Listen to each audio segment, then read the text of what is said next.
That's crazy.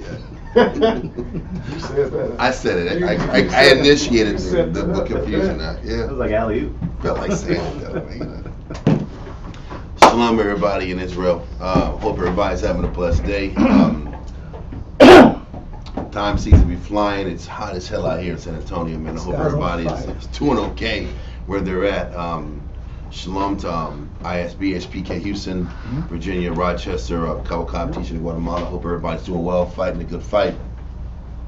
The times are coming, man. I'm telling you, I'm not going to go into apocalypse, the sky's falling scenarios, but just know everybody needs to stay prayed up and make sure they put their works in and do the right thing, because and stay in order, because Most High is really going to our righteousness and our faith is what's going to save us in this evil time.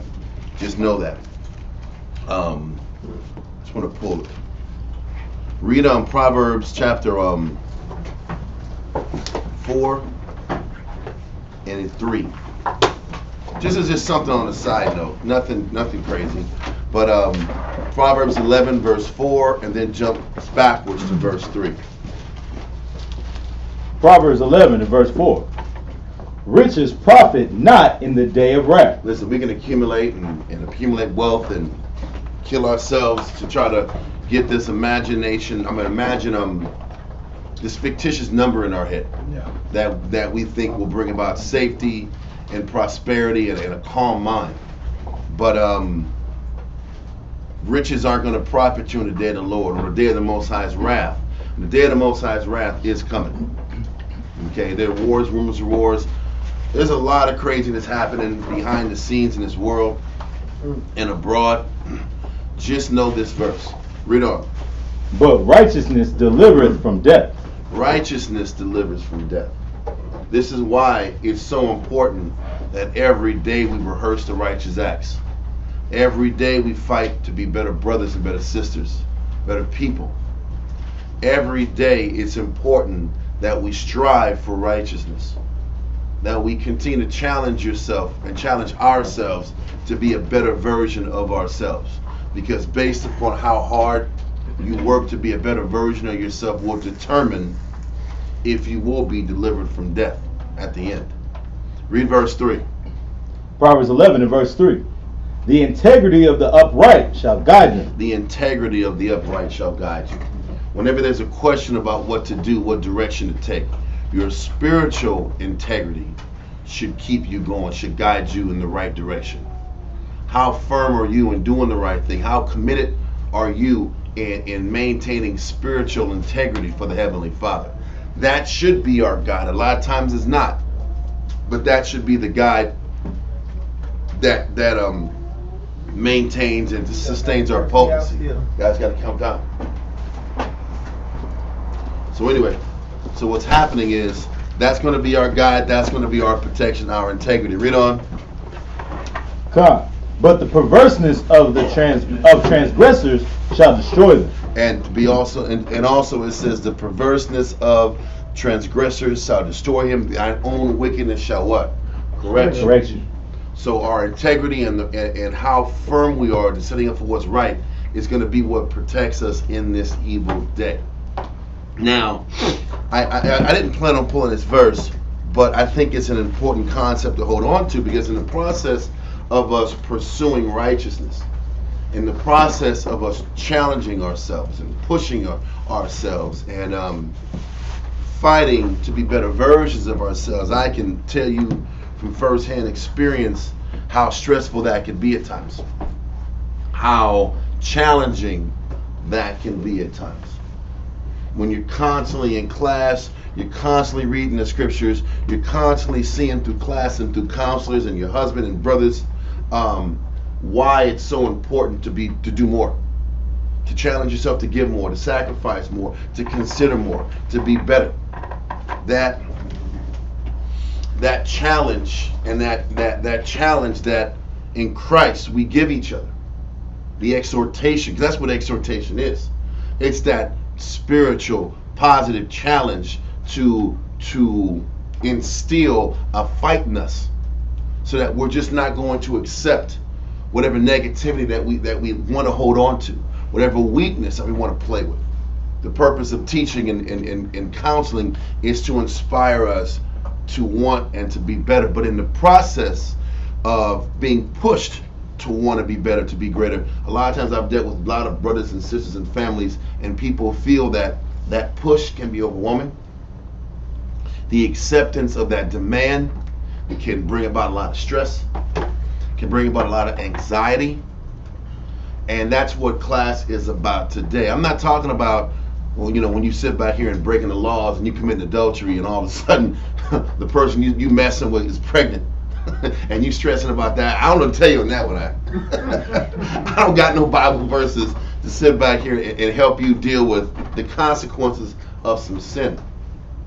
But what we're going into today about is how to mentally deal with the day-to-day pressures that we face serving the Most High, putting our life on the line for the Most High, committing our lives and our works to the Heavenly Father. There's certain type of stressors that come with that lifestyle also.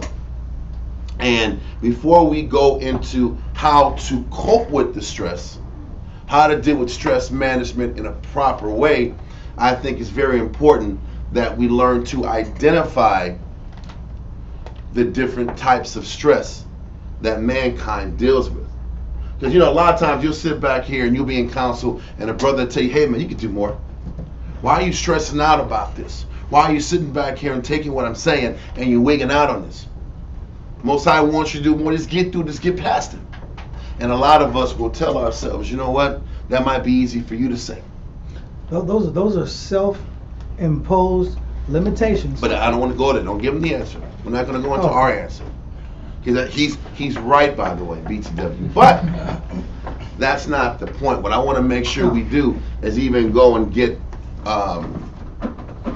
to help teach the people how to even look at stress and how there's two different types of stress that we all deal with. It's not one, it's two. And you might want to go online because the what I'm going to do is put the images and the definitions of what these type of stressors are. And that means we cut our volume down when we do it. Okay, so cut your volume down, cut on YouTube, and then everything will be okay. So the first stress that we're going to actually start defining today is the word eustress. And the definition of eustress is E-U-S-T-R-E-S-S. Okay? And it's on the screen, and it's coming from the Cambridge Dictionary, so we know the white man said it, so it's true now. Because if I say it, then Ward's just sitting back here and making things up, and he's sitting back here and just trying to concoct a justification to push people past their limitations just because. No, but Esau has told you this, and online you're going to see the two different types. Well, the first one is eustress. And when you sit back here and you get the definition of eustress, eustress is positive stress. Okay?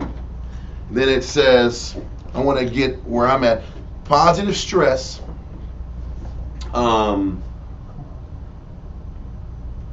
since this is more examples.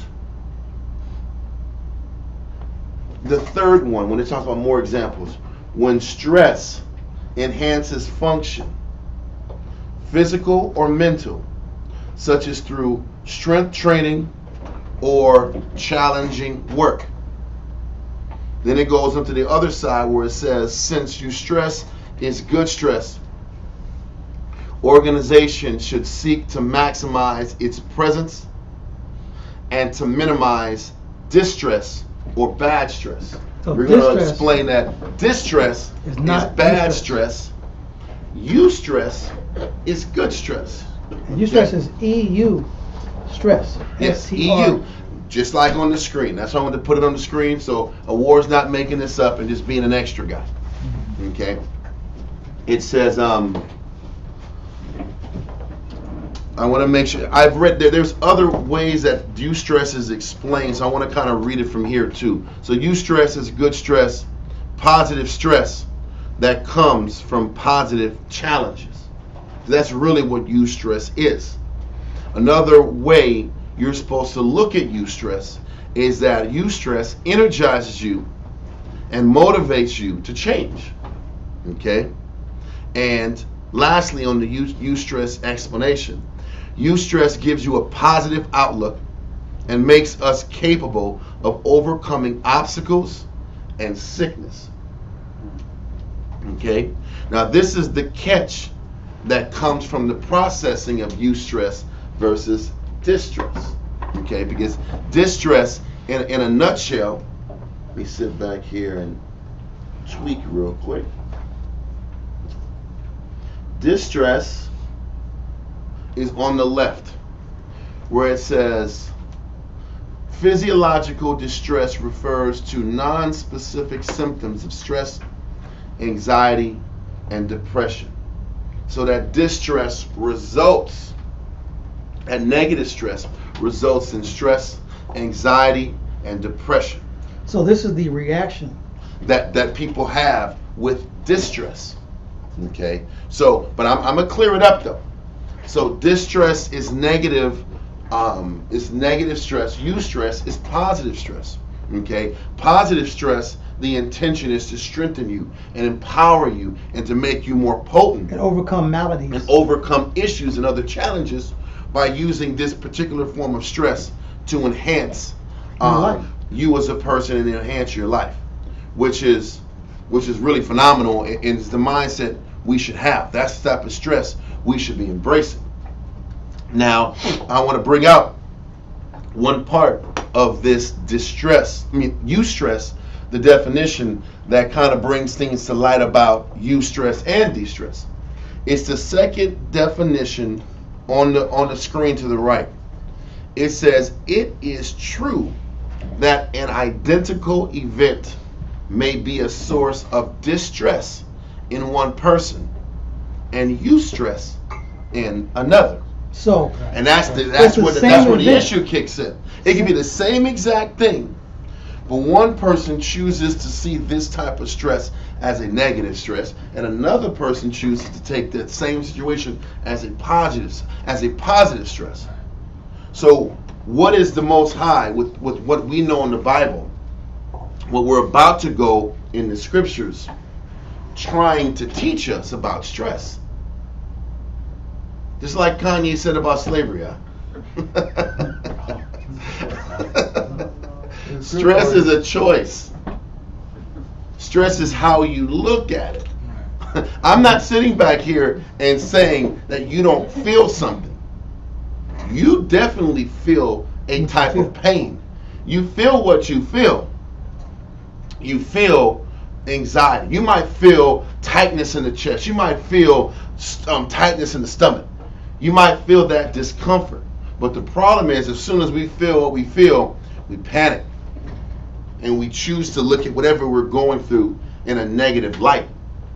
It's almost like, I don't know if you have this in the classroom, but you do with Goliath. About the two different people, how they look at it. Whereas Goliath? Yeah, David looked at Goliath a certain way. Mm-hmm. He looked at it as a eustress situation. Whereas the armor of Israel, they looked at it as distress. They were distressed. No, that's true. I didn't bring that out, but yeah. But when you talk those, when it says two, it could be the same exact event. Yes. But there's two interpretations of that event. One person's like, listen, man. This is the end of the world. This guy's falling. The other one's like, hey, guess what? Don't forget, they were waiting for a month or two. Yeah, they were waiting for a month because this big dude this big dude with 6 fingers and 6 toes, talking crazy on both sides, was clowning them for like a month, bro. Yeah. And they were still sitting right here eating sandwiches. David brought his family some sandwiches. Yeah. They were eating sandwiches like, this guy's hard. He's clowning them, and nobody stepped up. Yeah. What am I saying? What are we saying? What we're saying is, stress can be healthy. Stress is sometimes needed to get the most out of you. What makes stress distressful is how we look at it. It's how we choose to look at challenges. And this is what we have to learn serving the Most High and getting into this work. Because I've seen a lot of people sit back here and back out of their battle, get out of the work, and because they say it's too stressful, it's too demanding, this is too hard. is only hard because you say it's hard. It's two things. It's hard because you say it's hard. You haven't accepted your condition. And negligence. Well, that too, but you haven't accepted your condition, and you haven't looked at your condition like it's a positive. That's half the problem. Because you tell yourself it's difficult, I can't do this, but you never tell yourself this is a positive, and what can I learn from this, and what is the Most High teaching me through this, so I can sit back here and power up. I never look at the benefit of the stress I'm going through. That's what I'm saying. Whereas David was because our people were stressful, and we want to focus on the fact that we're stressed, we're in pain, we're suffering. This is hard. I didn't sign up for this. Scenario. I'm getting ulcers. I'm getting headaches. Getting styes, ulcers. Styes too, yeah. Styes, I caught one. I know that. I know you're right. I said, what am I doing with styes? Hilarious. What am I doing with this? What are you doing with it? I mean, you had two. Why would you say, what am I doing? Listen, when you get styes in your eyes, what am I doing with this thing in my head? Look, when you're like, you know, they're looking at it too. They're just like staring at it. You just like. You're like, nobody's looking at it. Like, you're like 19. Yes, 20. they are. I'm sorry. You're too young to be having. But the more you think about it, the more people are gonna look at it. Of course. What is going on with his eye? You get conscious over it. He's like twitching. Yeah, like the style's getting bigger the more you think about it. It's growing. Yeah, like yes. And then continue. I changed your concentration, man. I lost the focus. The Sty Act. But the issue Stygate Act. The sty didn't go away until I stopped stressing. Mm-hmm. It's not going away until stress goes away. Till you let it go, it's not going to go. You got to look at it every day. You got to look at it like he's stressed out. Listen, you will not know how many people I know have ulcers and deal with that wearing of the stomach lining, and it ends up becoming blood in your stool. And people sitting back here and dealing with sickness and faintness. You're always tired. You're always tired, and you have headaches because you're overthinking. You can't get sleep. I'm just tossing and turning at night. Vampire at night. Vampire at night. Listen, you vampire. There's Nosferatu. Yeah. You're close enough. Close to damn enough. Nosferatu. Yes, sir. Thank you, sirs. Appreciate it. If I would have completely butchered it, then yes, go for it. Correct me, but not this one. Tomato kind of angles out. Anyway, what are we trying to say? I want to make sure. I think it's very important that we start to teach Israel how to even look at stress. And if we can sit back and get Israel to start accepting the premise that stress isn't the end of the world. Stress isn't bad.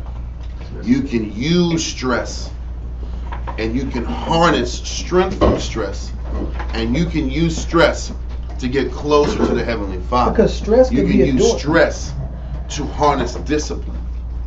You can use stress to intensify your purpose. You can use stress to get better at what you do. That's what you're supposed to use stress for. Yes, sir. Would it be your outlook towards the stress? Well, but that's the whole point. That's the problem with Israel and with people in general. It's how we choose to look at stressful situations. Right. Because just through the psychology of stress, he's telling you that it is true that an identical event may be a source of distress in one person and eustress in another. And a lot of times the difference is just in spiritual maturity. And I hate to say it, but you see it all the time in sports. That free throw. Okay. Some person sees a free throw, it's just another free throw. It might be the game-winning free throw, but for them, it's another free throw. Okay. They don't interpret, they don't stress out about it and let the situation, let the moment break them. Okay. And for another person, they go through 1,000 thoughts, and this, if I miss this, it's the end of my life, it's the end of my marriage, it's the end of my career, I'm losing sponsorships. There's a lot of people that they look at what they're losing behind the stress of that moment. Well, somebody else says this is another moment. In a succession of moments. And then dealing with that distress, if you go back on the screen again, you're going to see the word psychosomatic. And psychosomatic a lot of times is the result of focusing so much on distress. where it says a physical illness or other condition caused or aggravated by a mental factor such as intense conflict. Internal. I'm sorry, because I got this little image here. Such as internal conflict or stress. And a lot of times it does come from internal conflict. Because we know the Most High is a consuming what? Fire. So the closer you get to Him, it is the conditions of even learning the Most High is based upon being more uncomfortable the closer you get to Him. And if we understand the closer we get to know the Most High, the more it's going to be uncomfortable. That internal conflict alone creates stress. This is crazy. And a lot of times people sit back here, they come into the knowledge, he even tells you in the scriptures in Revelations 10. You eat the word, you eat the Bible, you taste it as sweet as honey.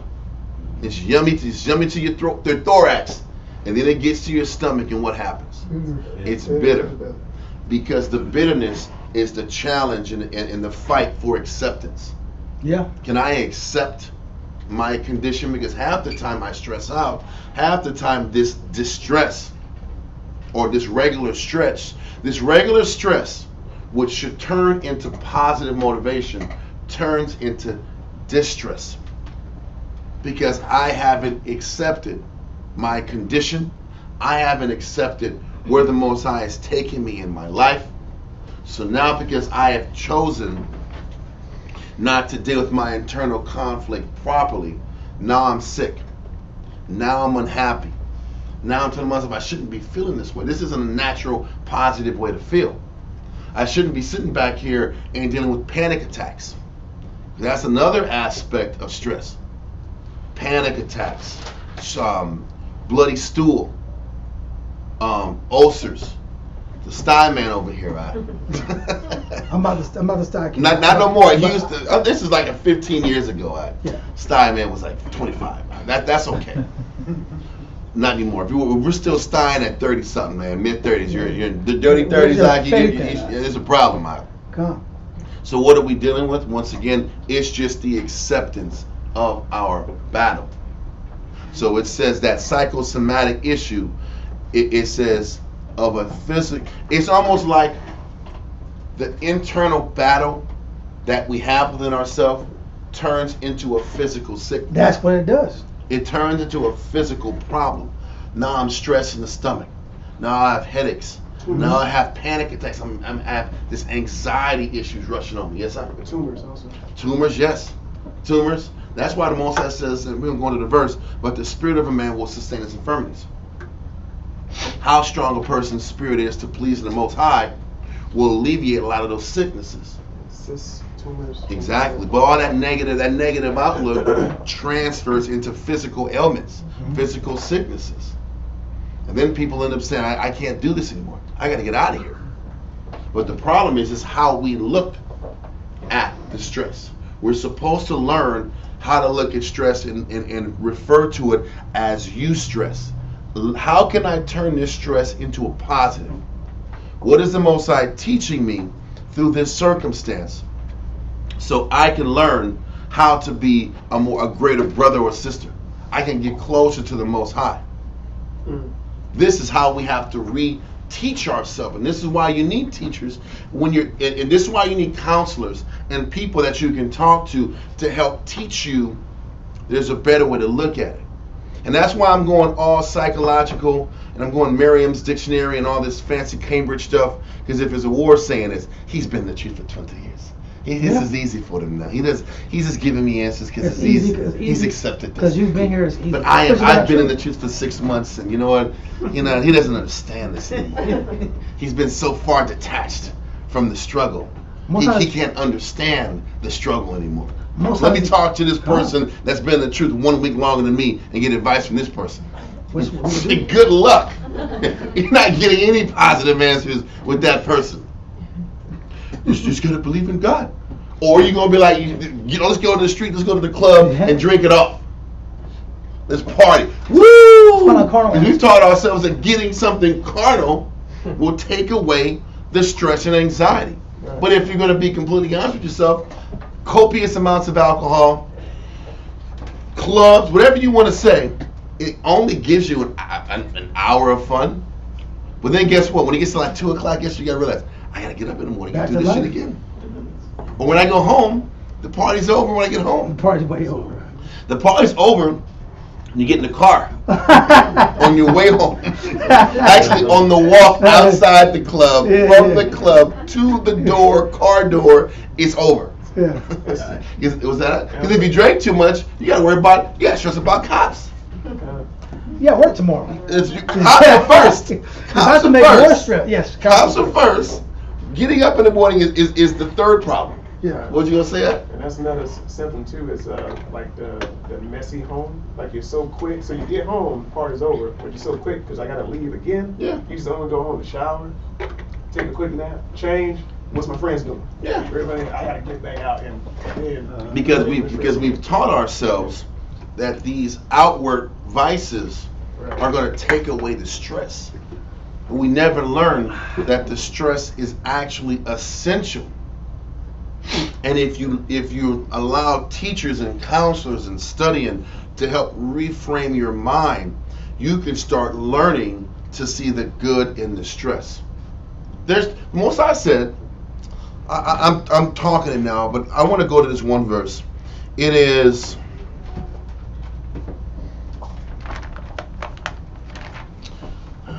give me 1 second because it's not in the form I was going to go to. You guys should have this one. Okay, 2 Corinthians 13 verse 8 and 9.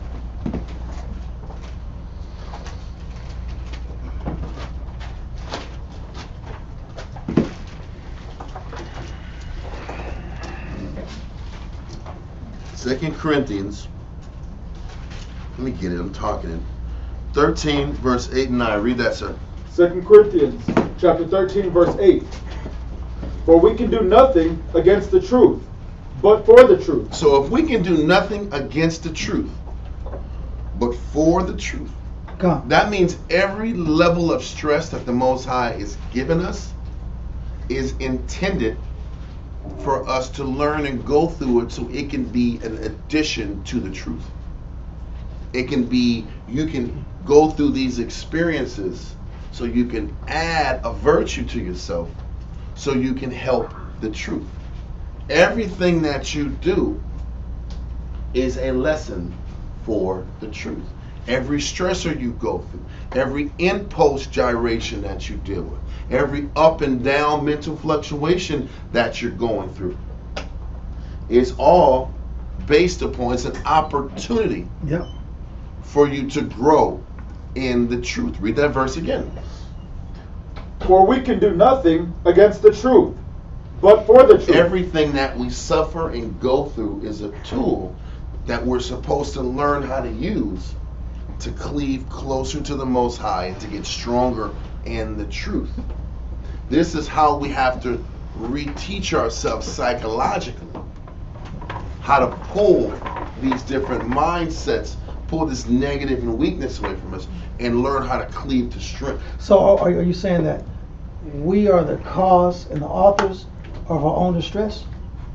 Because we haven't been taught, or we choose to listen to the right way to process our stress, the right way to understand our stress. Because you said we choose to listen to the right way? You mean the right way? We choose to listen to the wrong way. Okay. I'm sorry, I might have said it wrong. Yeah. We choose to look into the wrong way to process stress instead of learning and being taught how to see the proper way to process stress, the spiritually stronger way to processing stress. We've gone over classes similar to this before, how the Most High talks about our outward diet every day, perish of a day, but the inward man is renewing. How does the inward man renew while the outer dies? It's every day have I learned to see the spiritual lesson of what I'm going through. While my flesh is burning off and dying off. Well, it's not necessarily you live and you learn. What it is you take counseling and you grow. That's what it is. Because people that say they live and learn, you could be living and learning for 40 damn years of mistakes, making the same damn mistake for 15 years. I'm living and learning, brother. Shit. How long are we gonna make this? I get living and learning, but people say that as an excuse to keep failing. That's an excuse. And trying over again. Whoop. When you in the kitchen of life, you're gonna break some eggs. I'm just saying something. How many goddamn eggs you gonna drop? A whole dozen? A whole dozen full? Oopsie. Another egg. You're like, man, you crazy. Listen, how many eggs you gonna drop? Yeah. Figure it out. Listen, I've never heard of it either, but it sounded like it was the right thing to say at the time. And also it's about time I think it made a lot of sense. It's about time wasted. Well, that's the point. I was trying to say wasting time without saying wasting time. That's why I brought the egg analogy up. Yeah. Because we'll tell ourselves these things, but the crazy thing is the key. While you're serving the Most High, how can we get to the lessons as quick as possible? Do we have to keep failing and failing and failing and failing? Or are we supposed to take these concepts and learn from them and grow? And improve them. And stop running in circles. Which Eustress means to strengthen. Because exactly, if I'm learning, and if I have allowed counsel to work on me, and I've allowed teaching and counseling and being taught the proper perspective, I can start training myself to see the good in these experiences, to see the good in the stress, and to not, because the whole world has taught us that stress is bad. For example, stress is bad, and listen, I was even here in the military, they were giving stress cards. That's been going on for like 20 years, bro. That was before my time. That was 20 years of unfatigued. Like, what the hell? You're tired, you're going to sit there and give you a timeout? Not warfare. But as you can't. And Russians ain't care. They don't care about the stress cards. The Russians is not worried giving two shits about stress cards. They want your land. Listen, that's a whole other story about military policy. But what are we trying to say? Society has been diminishing over time, and we've been weakened as a nation of people.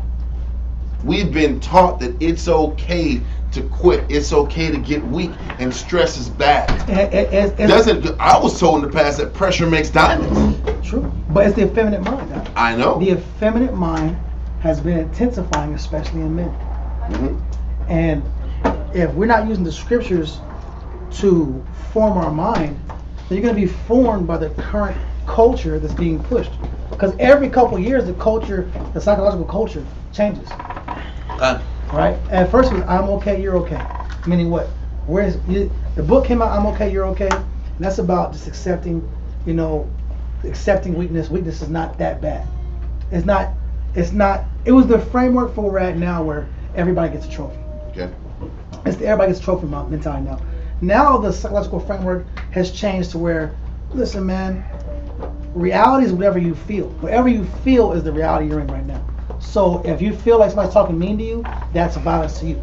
Someone's doing violence to you by talking loud, or if this is happening, somebody's offending you. It's hyper. People are hyper offended right now. Okay.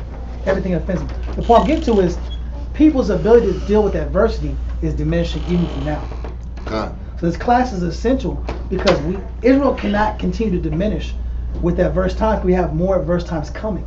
And this is why it's so important that we start gaining momentum and learning how to handle more pressure. Pressure is all about outlook. Pain doesn't last forever. Stress doesn't last forever. Especially if I'm taking this stress and this experience and seeing how I can grow spiritually. We talked about this earlier. I'm not talking about the stress that comes from sin. I'm not talking about the psychological stress that comes from doing negative. Because there is a travail that a person deals with when they're living a foul life that you can't really sit back here and paranoia, look over my shoulder, and that's Ecclesiastes 40. Can't sleep. That's what man deals with. But a lot of us in this work are dealing with pressure, but it's really eustress, which is intended to make us more potent. And we're taking positive opportunities and turning it into distress. And wondering why the Most High isn't blessing us, wondering why there is physical damage and physical issues happening to our body in the process of us sitting back here and serving the Most High.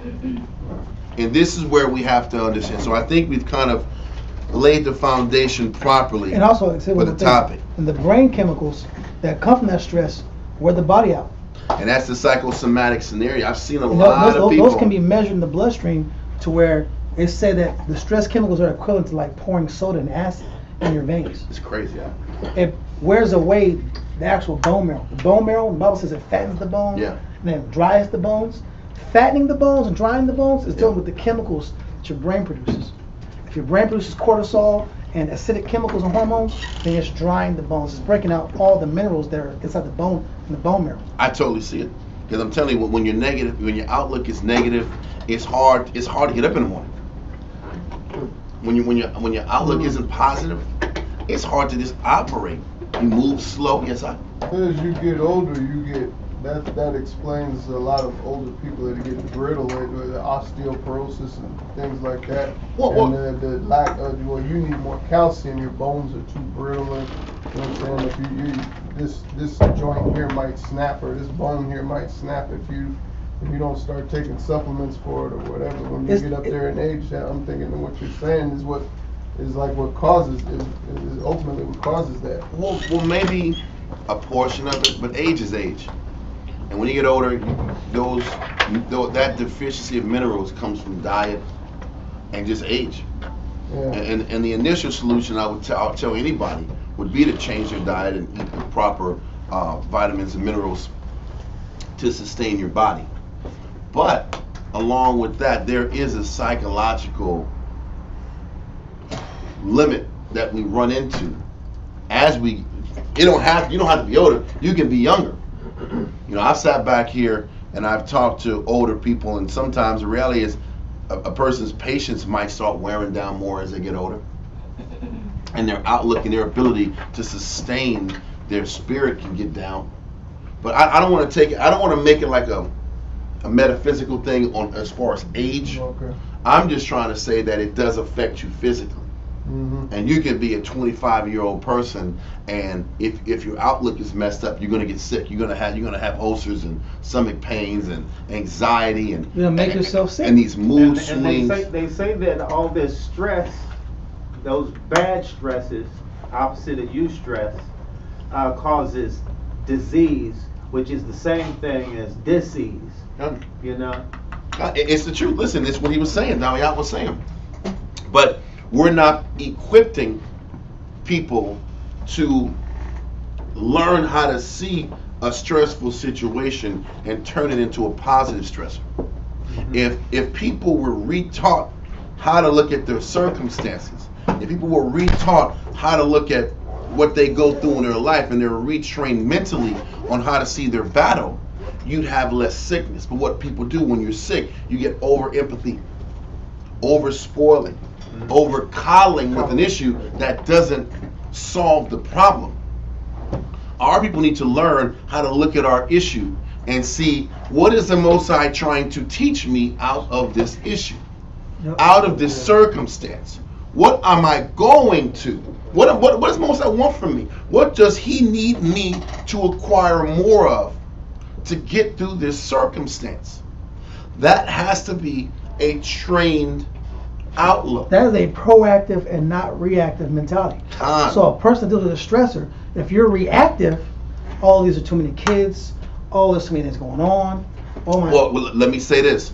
When you say reactive, a lot of times a person comes from a position of reactive because they've already told themselves they can't do it. Mm-hmm. A reactive approach is based upon the fact that I can't deal with this. This is too much. But if I understand how the Most High looks at things, He tells us He won't give us anything we can't what?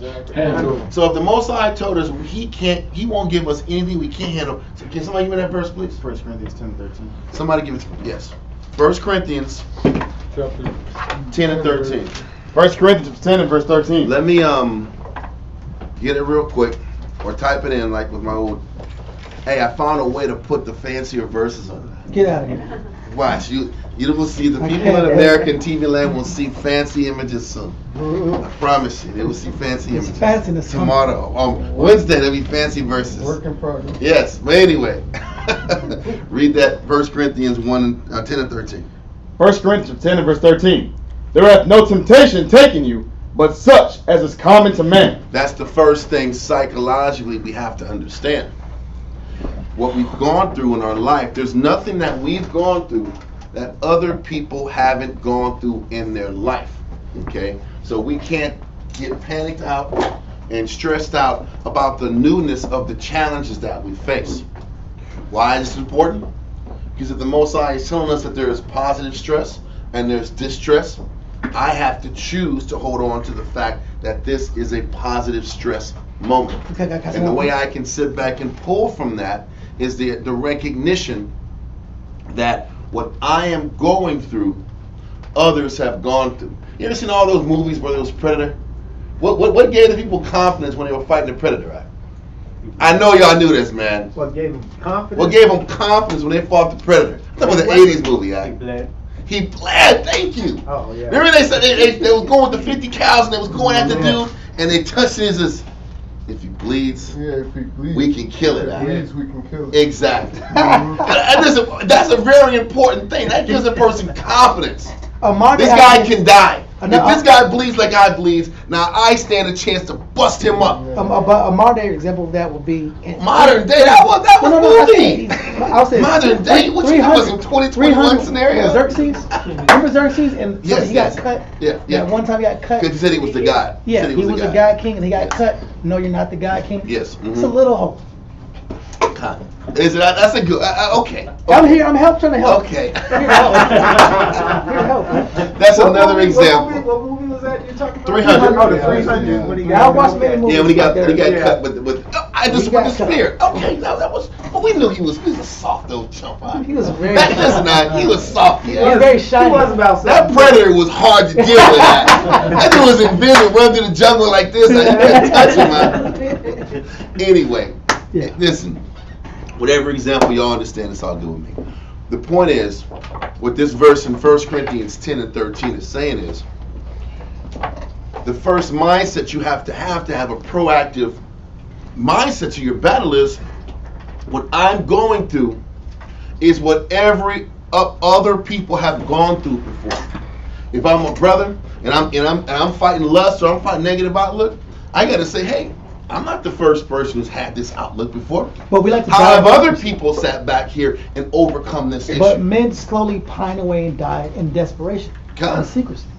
Because they want to tell themselves they're going through supernatural hell that nobody on earth has ever gone through. And then everybody wants to act like they are going through the trials of Job. And y'all know it.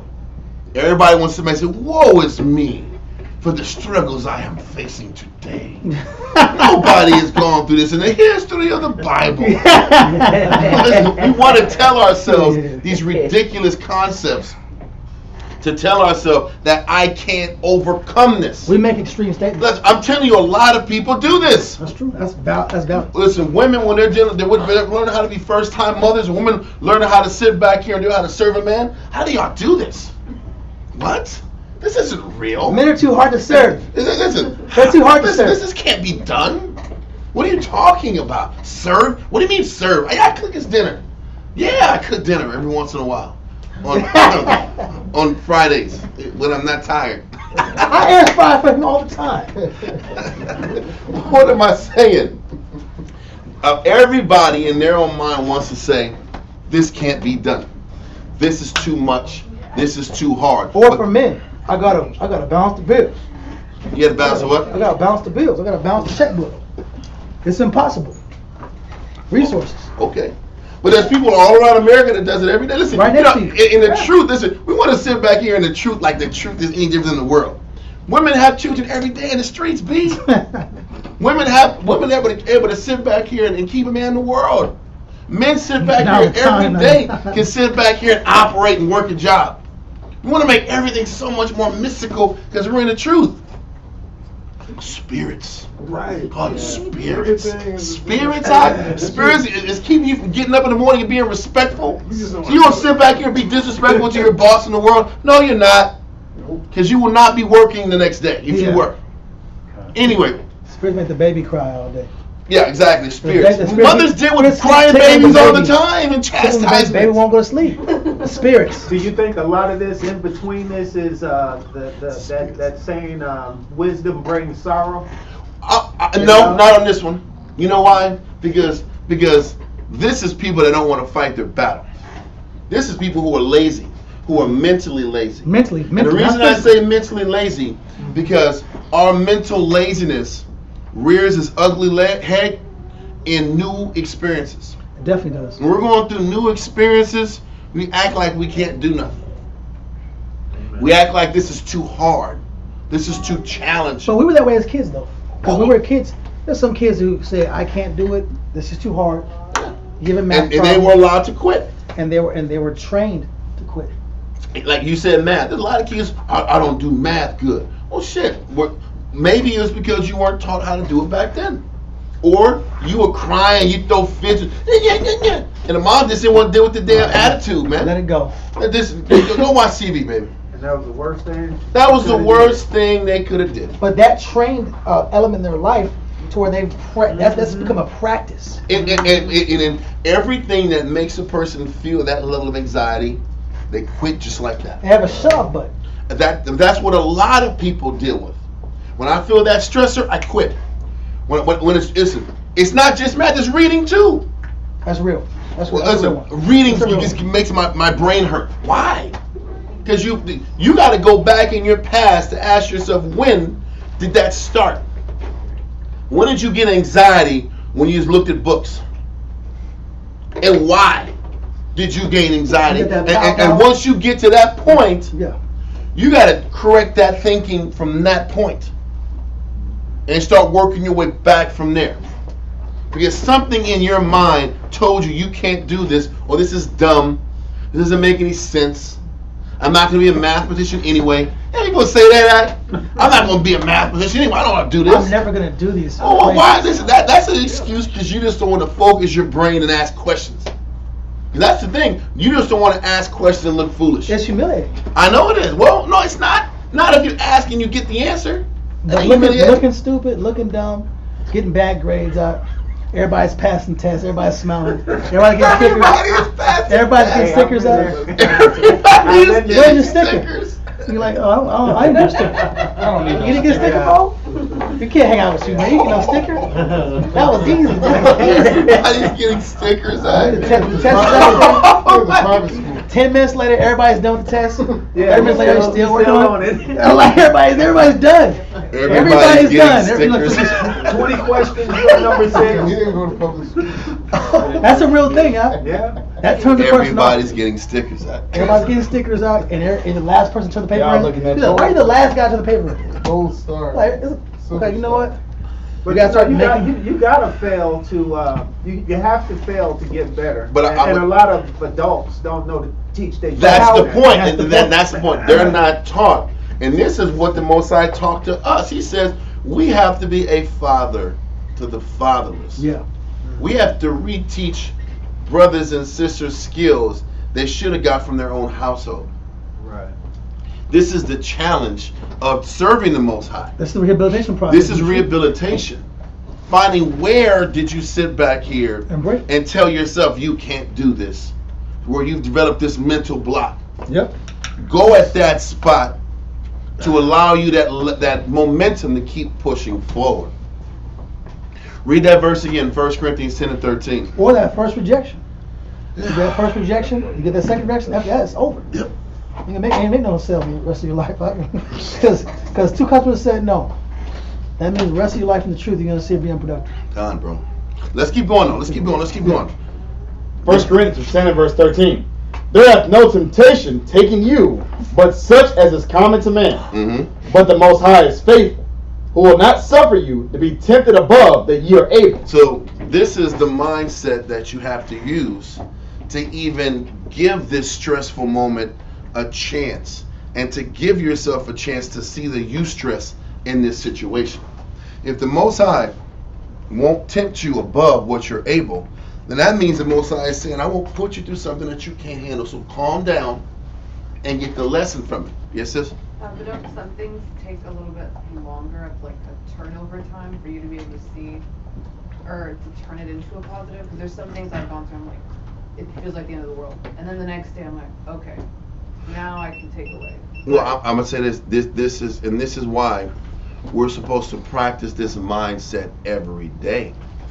Because what might have taken me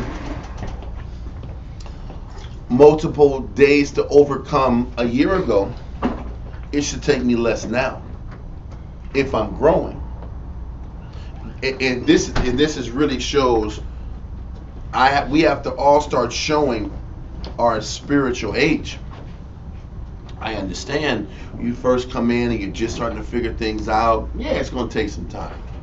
But half the reason it takes time is because we haven't ultimately decided that this is what we want to do. Because you know what, when everybody has made a decision that they want something, nothing's going to stop you from getting what you want. That's right. Think about something that you really wanted in the world. Whether it was an athletic scholarship, I don't know if there was any artists that wanted to perform or anything like that, or artists and rap or sing. A skill. You really wanted? Once you found something that you really wanted, what kept you from it? No. Not a damn thing. No. So the reason that the reason why we run around here and we take more time now is because we don't want it like the thing we wanted back in the world. Okay. And that's the complete honest to goodness truth. Now, everything does take time. Okay. But if you look at learning curves, learning curves is based upon desire. That's facts. If a person wants to make the league and they really want it, they gonna listen to anybody that's giving them approaches to how to get to the league. And they don't right or wrong. Yeah, can I say one thing? All you gotta say is, I made the league. Shit, what's it gonna take? Exactly. But they don't complain. Nope. A person that has that particular goal doesn't complain about the amount of hours and time and angles and challenges and tests and skill sets and different lessons. And what you gotta lose. And what you have to lose to gain that certain outcome. Yep. But when you don't have that ideal for the outcome, the outcome doesn't seem realistic to me.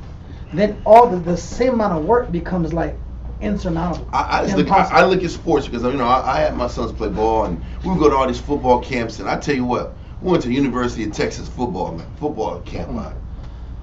Everything was top notch, bro. We was at that place. I was like, man, if this white man told these kids to run through a wall, they would do that shit. Mm-hmm. In a heartbeat, because all those dudes in that building wanted it. And you can feel it. Energy was just like insane. I said, if I could run right now, I'd run a goddamn run. How about that? No, but the energy was out of this world.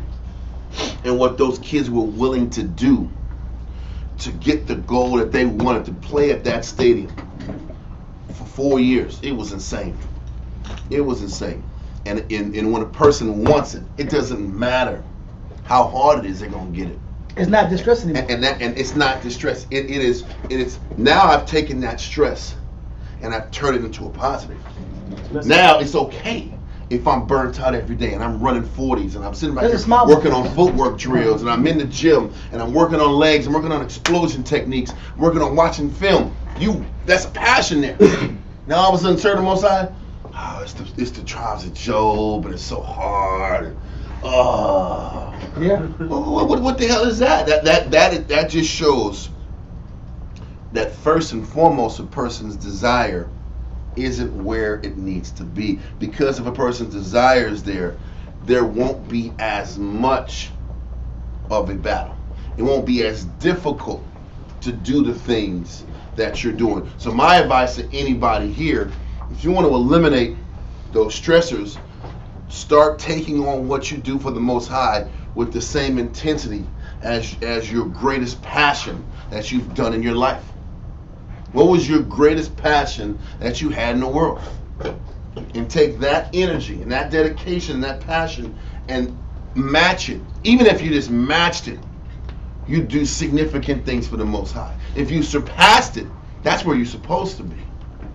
But a lot of us don't learn to transition like that mentally. We don't. What's that? I gotta say this. And you know this concept is biblically true, because the Most High says the Most High is a jealous power. Mm-hmm. He gets jealous about how many lyrics we memorize versus scriptures. He gets jealous of how many hours we put in television. How do you know all little baby's music? Guys? You know little babies from head to toe. How do you know a little baby and you don't know nothing about the scriptures? Guys? Yeah. Every concert, you know every word. You're the crowd. Shout out to Label was me. It could be a Howard Shine on stage. You're like, I don't know what he's talking about. I don't know what Howard Shine means. Mm-hmm. Like, we don't see it the same way. And the majority of not seeing it the same way is based upon desire. Its desire is number one. I already know that nobody's perfect, but when your desire is perfect, you will gain all the things you're lacking. And it doesn't take that long. And Most High will have mercy. It's the truth. Because He's waiting and for anybody, everybody out here in this world, in this building and online, has given something in their life a run. You know what I mean by that? Everybody in this room is saying, I'm going to try to make it in this. I'm going to try to go all in this direction. Take that energy and say, I'm going to go all in for the Most High. I'm going to go all in for the Most High to be the greatest servant I can be. And see how difficult it will be to get where you want to be. Most High said He gives to all men liberally. You know, at least in this arena, you don't got to be the fastest person. You don't got to jump the highest. You don't got to be 6'4", 250, running a 4.4. You just got to sit back and have a greater desire to love the Most High than anybody else. That's it. And can that be what you want? Is that really what you want to be? It's that simple. And if you can accomplish that mentality, then we don't even have to have a class about eustress and distress, because it's all going to be eustress. Because all the obstacles I go through is to get me to the next level. Because that's really what the next level of growth is. There is no real stress. There is no issue. There is no issue, because all it is are minor obstacles to keep me from what I'm going to go to. I'm going here, so this is just what I have to face to get there. What the demon is, though, is having to constantly, I had to pull the energy to deal with this. I got to create the drive to do this. I got to create the will to do this. Constantly having to create the will is like a car. You're constantly having to put the key in and try to... You get a bad starter, right? Yeah, bad starter. You're trying to constantly get the engine to start. You can't get nowhere because the engine won't properly function. There's no drive there. You can't pull the energy. You can't pull the spirit. You can't convince yourself. Yeah. Because it goes to self-convincing. Huh? I can't convince myself to do this. Huh? Therefore, I'm gonna stay in the same place and be unhappy. I'm gonna decline. Huh? But if you have the passion, because you've transitioned your worldly passions, and they've become spiritual passions. And this is why, and I'm gonna let you speak. This is why when you're in a situation where you're like, we can't find the motivation. When you're in a situation where you can't find the fire to motivate yourself to do it, this is when you have to be under what? Tutors and governors. Because if I can't motivate myself, that means I have to be led. That means I have to be given orders. That means I have to be told, do this now, don't even think about it. Do that. Get up and do this. Get up and do that. This is why people have to learn how to follow. Because if you can't motivate yourself to do the right thing on your own, you need somebody to push you. And that's the reality. Personal trainer. Personal trainer is a perfect example. Every day. Personal trainer is a perfect example. People that just are sloths in the gym. You need somebody to push yourself. That's true. Push you, because you know what? You only want to run one lap. Whew, we know that. We all know this. One lap. I'm done. You get a personal trainer, you got to run 3. Huh? You don't have to breathe that way. You just do it extra. My joints, my kneecap hurts. I was patient for 5 minutes. That's enough. Yeah, that's ridiculous, man. Then you gotta do. I already got a sweat in. Anyway, you can see that in a gym situation, but it's the same thing in a spiritual situation. So you have to be under tutors and governors until you don't have to be under tutors and governors anymore. Until you're motivated. Until you have the ability to get up and sustain yourself out of the same love that the person that you're working with does. But going back, we were talking about having that proactive nature to make those changes, and that's based off of what? Understanding that these battles are in front of you, were not put in front of you to overcome you, and that he wouldn't give you anything that you couldn't handle. Because that's what 1 Corinthians 10 and 13 is. And if he didn't give you something that you can't handle, that means the intention and what you're going through was specifically created for you to overcome it. So if whatever the Most High's got you going through was created for you to overcome, then there should be peace of mind that comes from that. What I'm going through was created for me to overcome, so why am I stressing? Now I can turn a perceived difficult situation into a positive eustress situation. This, what I'm going through, is a vehicle that the Most High's got me going through to get to the next level, to get closer to him, to get closer to that consuming fire. And that process is what the Most High is trying to teach us if we're going to embrace serving him. You understand? Yes, sir? I had a question. You kind of touched on it. I'm just trying to get clarification. So, when you said the tutors and governors, so it can't be fake though, right? Like, I'm just going to keep saying these positive things in my head to convince myself that I really want to do this. It can't be fake. It's not like that Rosicrucians thing. If you just keep saying it in the atmosphere, it's gonna happen. It's gonna visualize it.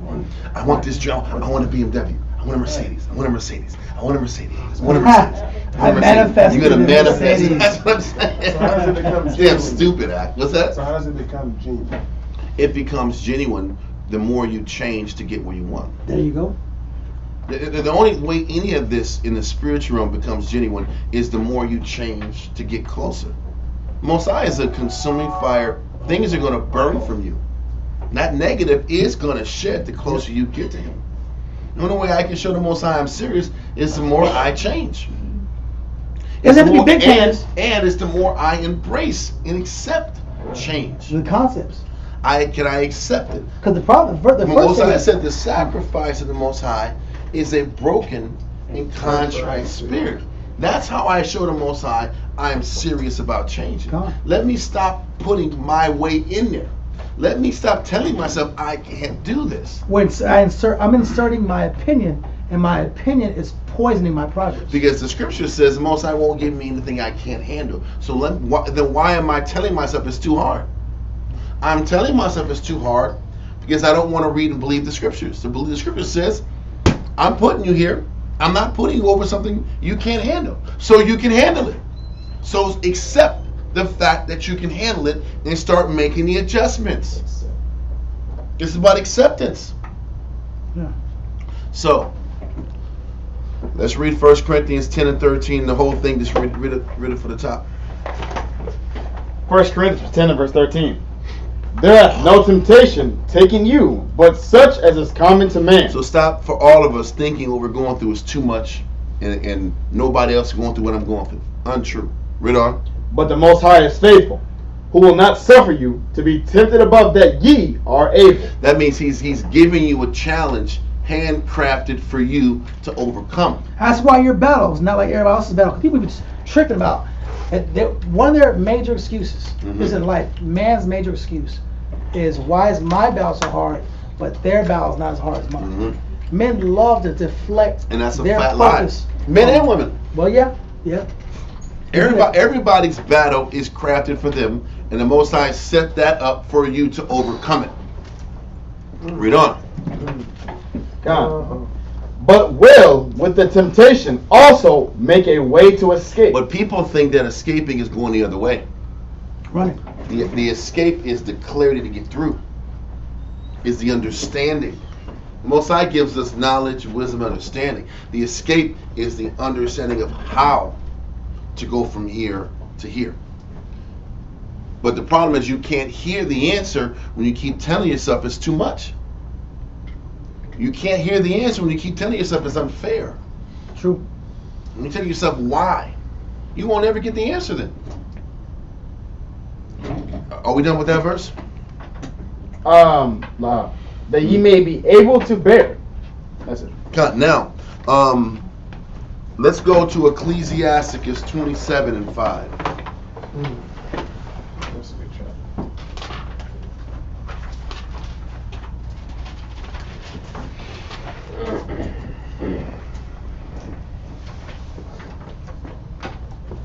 You ready? Almost. And yeah, read that, sir. God. Ecclesiasticus chapter 27 and verse 5 reads, the furnace proveth the potter's vessel. The furnace is the fire. The fire proves or determines how potent and how strong and how well made the pottery is. Okay? So what the Most High is constantly doing with us is a constant process of putting us in fire to determine how strong we are. So the intention of stress, the purpose of stress, the purpose of adversity is to make us stronger. So if I can accept that about life, I shouldn't be getting these psychosomatic sicknesses that I deal with. I shouldn't be dealing with anxiety. I shouldn't be having these chest pains. I shouldn't be having the styes. I shouldn't be having the ulcers. Or just the freeze-ups. People literally just freeze up. Or the emotional outbursts. Yep. The extreme anger. I'm always, every day I got to vent and yell and cuss. I'm always walking around emotional. Yep. There shouldn't be any place for that if there is an acceptance of what we're going through and why we're going through it. And the fact that what we're going through was built to make us more stronger and to bring us closer to the Heavenly Father. So, the furnace proveth the potter's vessel. It's still about accepting that you have to keep going through elevated levels of discomfort to get closer to the Heavenly Father. Read on. So, the trial of man is in his reason. The trial or the test of all of us on earth is in your reasoning. The Most High is really trying to see how you think. And one of the beginning aspects of learning how to think the right way is the ability to, can I sit back and learn to accept what distress is and what eustress is? Can I learn how to sit back here and take everything I'm going through and learn to see what the good is, where the spiritual lesson is? And can I learn to see that everything I'm going through is a use? How about that? How about everything you're going through, if you're following the law, you're not breaking the law, is eustress? That's true. How about that? Everything you go through, subtracting sin and the consequences that come from sin, that's real, is eustress. It's an opportunity to get closer to the Most High. It's good stress. All stress is good. So, you know, all evil's good. You know, that damn movie, that stupid movie. All stress is good stress. Come. Everything you go through is good, and it's meant to be good.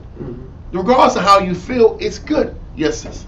I'm sorry, could you repeat what the definition of trial was again? Trial is test. The test or challenge of all of us is in your reasoning. Now, the 1828 definition of reasoning is it's the second one. The act or process of exercising the faculty of reason. It's your processing mechanism. That act or operation of the mind by which new or unknown propositions are deduced from previous ones which are known and evident, or which are admitted or supposed for the sake of argumentation, ratiocination as fair reasoning, false reasoning, strong reasoning, or weak reasoning. The reasonings of the advocate, appeared to the court conclusion. That's just an example, but what it's showing you is the Most High is trying to see how we rationalize things. Do we have fair reasoning? Do we have false reasoning? Are we liars? Do we have absurd reasoning, extreme ways of processing things? Do we have strong reasoning or weak reasoning? How do you think? Yeah. The Most High is trying to see how you process things. Are you an extreme dude? Or do you think extreme? Do you roll like damn Droopy? Like everything is sad, like Snuffleupagus? Yeah. Is everything sad? Is the sky falling every day? That's weak reasoning. Yeah. Are you overly emotional when you're reasoning? The Most High is trying to find out how you process, because the trial and the test of us all is based upon how we look at things. True. And the Most High also told us it's not about the beginning of a person, it's the end of a person that's supposed to be judged. End of a thing. So the end of a thing. So what's that? Better is in everything. Yes. So he's not talking about how we come into serving the Most High, it's how we finish. But we sit back here telling ourselves we got all this time. We don't have all this time to work on our reasoning. We got to work on it now. But I can tell you this. When a person truly loves something, it's easier to see the good in it. And that's a fact. If you love doing something, you can see the positive in complete physical pain and stress. If you love it. But you're overly scrutinous and negative if you really don't give a shit about it. And that's the truth. Yeah, I'm not sure about this situation. I'm not sure. Because you don't want to be sure. You don't want to do it. So when you don't give a shit, you're going to sit back and scrutinize the heck out of it. I got to read some more books. I got to read up on that. I don't know. That's why did they put that damn Cambridge definition on there? If I just would have said Eustress, you were like, I don't know about that, or let me go look at that whole positive, looking at everything positive thing. I got to go do my research on it. Well, I did the research for you. Now what? Well, I'm not trying to be negative, but you get my point.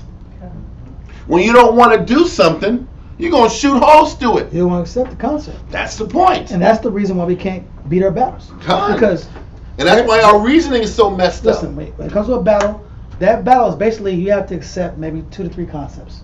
Yeah. You gotta wake up on time. You gotta sit here and follow instructions. You gotta sit here and accept temporary failure to learn the lesson. Those are certain things we have to experience. But we want to dodge and skip experiences. Mm-hmm. And we still want the same outcomes. Done. And once again, all we're explaining, the trial of a person is in their reasoning. How you look at things.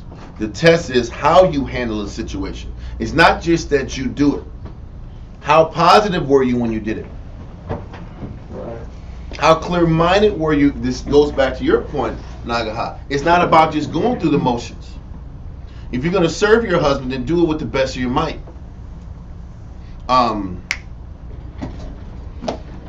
Never go far enough? Yes, 43 and 30, Ecclesiasticus. 43 and 30. Hold that verse that you're at, Mount Wallace. Come. I got okay. I got it. I want to get too deep. Read that. Come. Ecclesiasticus chapter 43 and verse 30 reads, When ye glorify the Lord, exalt him as much as ye can. When you're glorifying the Most High, people think glorifying the Most High is just praising him and singing songs and praise the Lord. Praise the Lord. Glorifying the Most High is when you're in order and when you're fighting your battle. That's real. Glorifying the Most High is how well you serve your husband. Glorifying the Most High is based on how much you study. Taking heed. Glorifying the Most High is how much you accept what the Most High's got you going through. That's what glorifying the Most High is. It's not, glorifying the Most High isn't like praise dancing. Because we think that, based on our own reasoning, we think that it's something different. Yeah. So we don't really go by off of. We think it's something that we're good at. Yeah. How about that?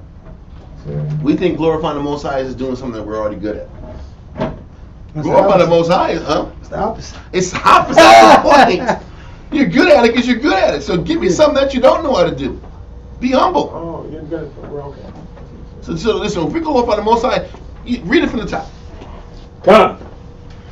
Ecclesiasticus chapter 43 and verse 30 reads, When ye glorify the Lord, exhort him as much as he can. So Most High's already trying to set a tone about effort.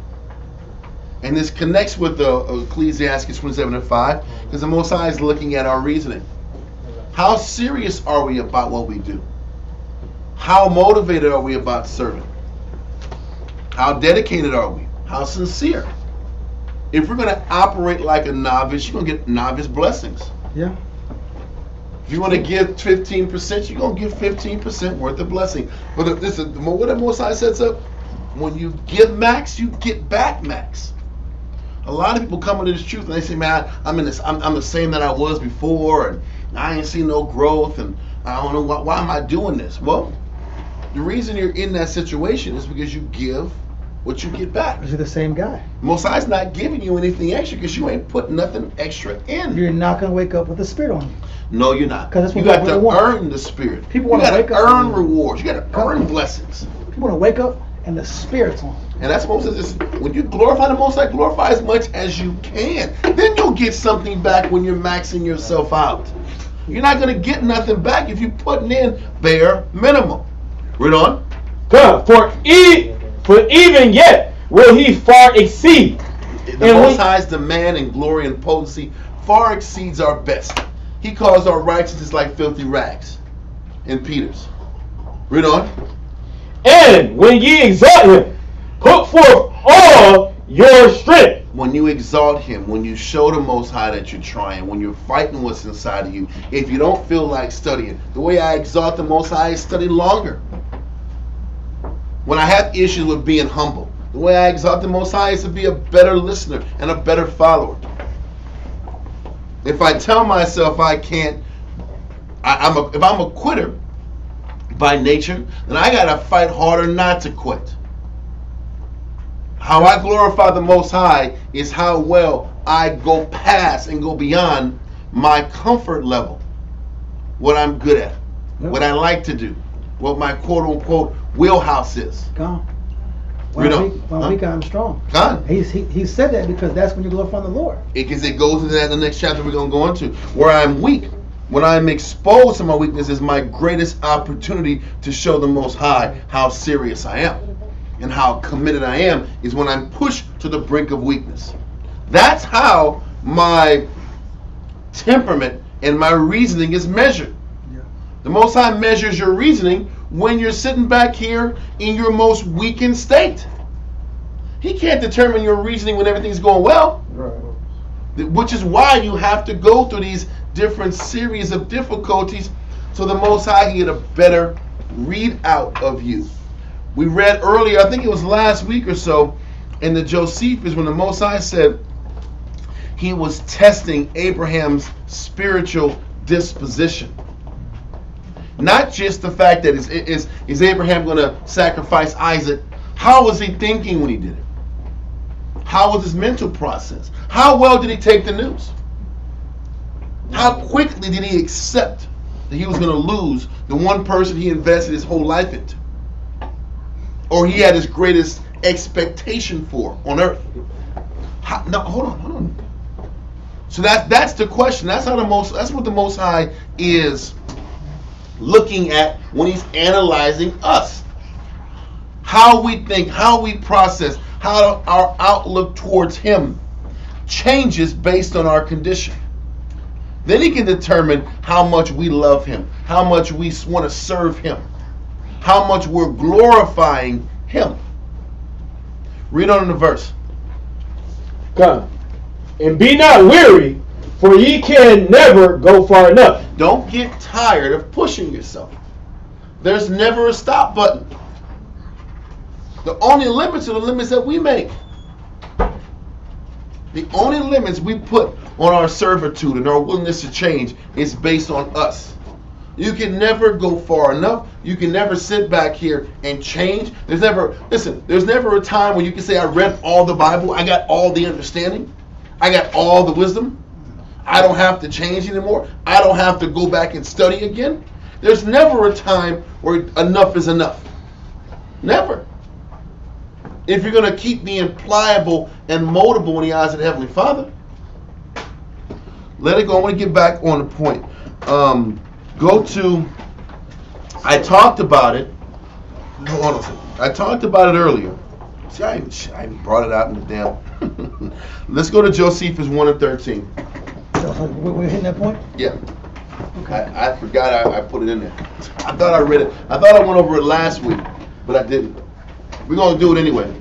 Shoot, why not? What's up? Get it on the pad. It's Josephus Josephus book 1, paragraph, book 1, chapter 13, paragraph 1. We need more? I'm telling y'all Jews, y'all got to get some Josephus out. I'm used to what happens with Sarah. I'm just saying, you know, it might sneak up on you, man. It might sneak up on a weekday. Sis needs one. Sister right there, right. Anybody else need some here? You said book 1, chapter what? 13. It's book 1, chapter 13, paragraph 1. Raise your hand if you need it.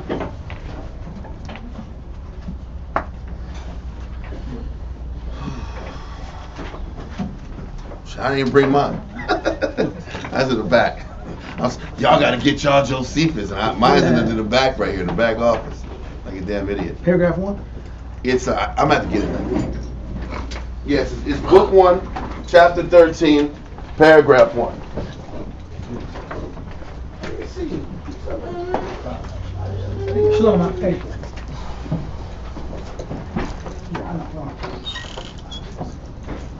You got two?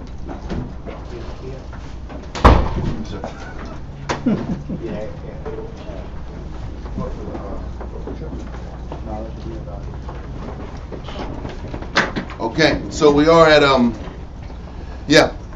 book 1. What the heck? Come on, Jew. Just ask for it, man. That's it. This crown on me. You supposed to do it, sir? We're in a small building, y'all. That's the consequence. Okay. It's Eustress. Huh? It's Eustress. No, that's light. That's light work. That's light work. That's light stress. Like, yeah, it is Eustress. I guess we're going to use, that's the word of the day. Eustress. So listen, book 1, chapter 13, paragraph 1. Read that. Book 1, chapter 13, paragraph 1. Now Abraham greatly loved Isaac, as being his only begotten, and given to him at the borders of old age, by the favor of the Most High. So you know what? Listen. Most High made Abraham and Sarah wait a long time. They did a lot of great works. Then they have a son at their old age. They needed somebody to sit back here and transfer. Sit down. And transfer their inheritance to and the whole nine. Keep going. The child also endeared himself to his parents still more, by the exercise of every virtue. So not only did they have a child in their old age, this child was special. And he did everything right. Read on. And adhering to his duty to his parents, and being zealous in the worship of the Most High. So not only did he serve his parents, he was zealous and pleasing the Heavenly Father also. Someone Isaac. Oh, okay. Man. Isaac was phenomenal. Read on. Abraham also placed his own happiness in this prospect, that when he should die. Somebody get that door.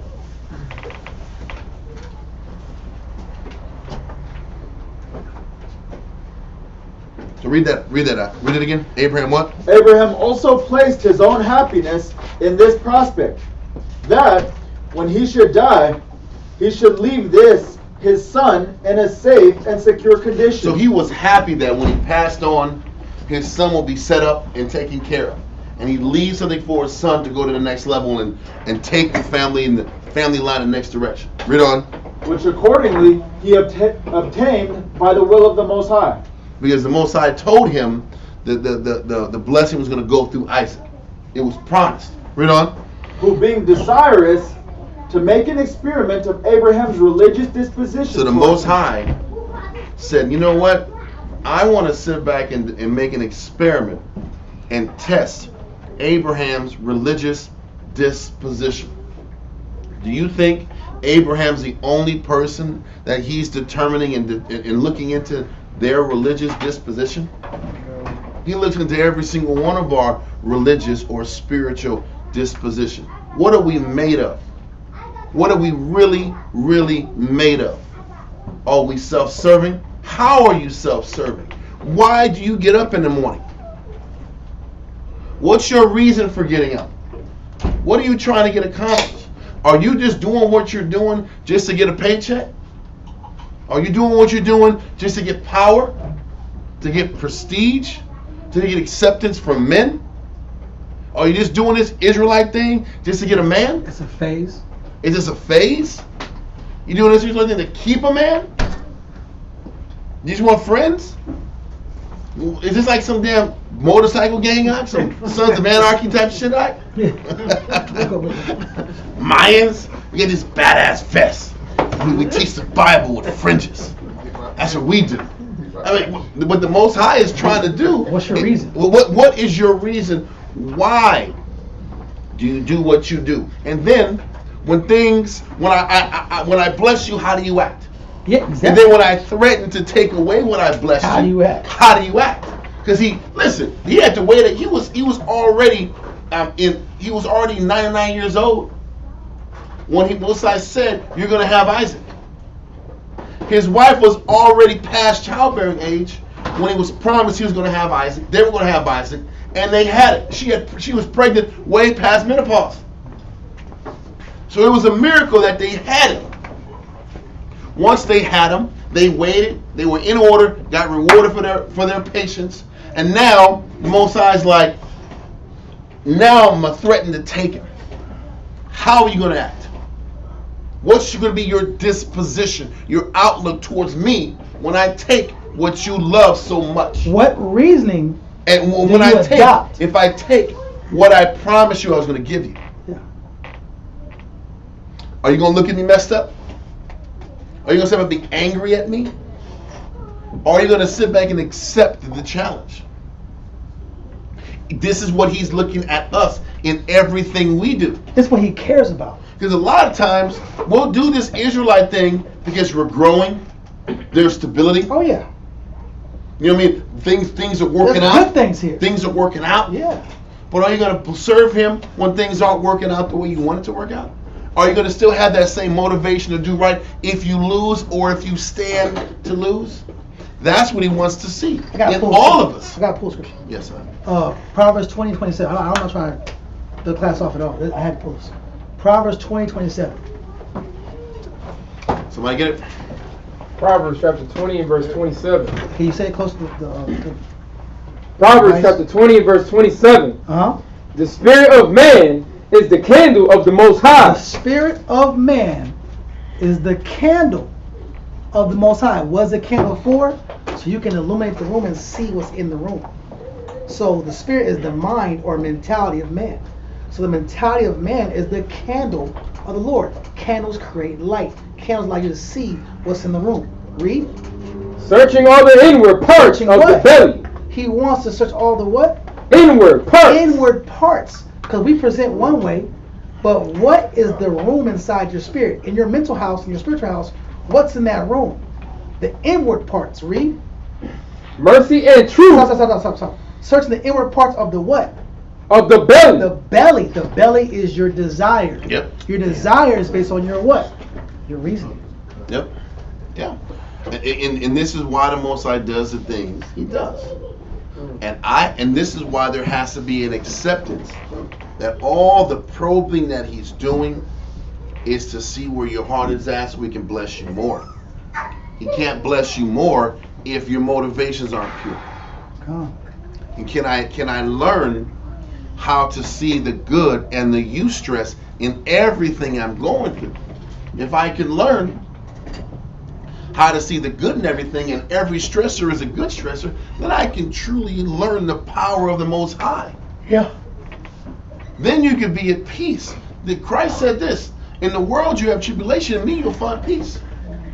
Because the peace of mind in serving Christ is the understanding that everything you go through, as long as you're in order, is for the good. It's for your good. You don't got to worry about anxiety and stress. That's for people who are sinning. That's what Ecclesiasticus 40 is about. Yeah. When you're sitting back here doing dirt, yeah, you got to worry about enemies retaliating and niggas shooting gang violence, and I gave that dude some drugs that was stepped on, and that dude might try to get me back, and I can't go back in that area, in that block. That's dirtbag problems, huh? It's the truth, huh? Yes. I got machete guys. This guy has a machete over there in that corner, huh? I can't go over that machete guy, huh? Because he might try to get me. They said I stole something from him when he was sleeping. It's just that there's hood problems, huh? The post keep looking at it. The feds taking pictures. Why are you worried about the feds taking pictures on you, huh? What's the problem with the feds taking pictures on you? If you're doing nothing wrong, what's the problem? But if I got rocks on me, there's a problem. The feds taking pictures. Nobody wants that. Listen, I don't care about ghetto birds going over the school. There's nothing wrong. Listen, they're not a punishment to good works, huh?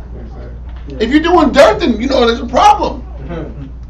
But this is where St. John 16:33 comes in. In Christ, if you learn to give your way to how Christ is doing things, then anything else that you're going through, it's not a distressful problem. It's a eustress problem. It's an opportunity to get closer to Him. Stop stressing. There's something to stress about. Unless you don't want to serve Him. Unless you're not happy pleasing Him. That's where the stress is at. The stress is there because you are not happy. If you're not breaking the law and you're still stressful, you're stressed because you don't want to serve Him. How about that? You got me saying that, how about that a whole lot, man. I can't stop saying it. But it's the truth. How about that? The stress comes from, I don't want to keep serving Him. And there's this inner conflict because I don't want to change. It goes to psychosomatic scenario. Physical illness or other conditions caused or aggravated by a mental factor such as internal conflict or stress. Now you're in this tug of war on the inside. Because I kind of live the Most High, but I want to do me still. Yeah. I kind of want to do good, but I want to live my life too. I'm scared He's going to destroy me. Yeah. Kind of that can't be the only That's reason. That's a real fear. I want to do this, but if I go out, I know He's going to smash. That's a real fear, but we have to evolve past the fear. Exactly, right? And that's the transition that you read from the Old Testament to the New Testament. Because the Old Testament is fire and brimstone. If you don't please the Most High, you're going to die. Then you go into the New Testament where it talks about there's no fear in love. There is no fear in love.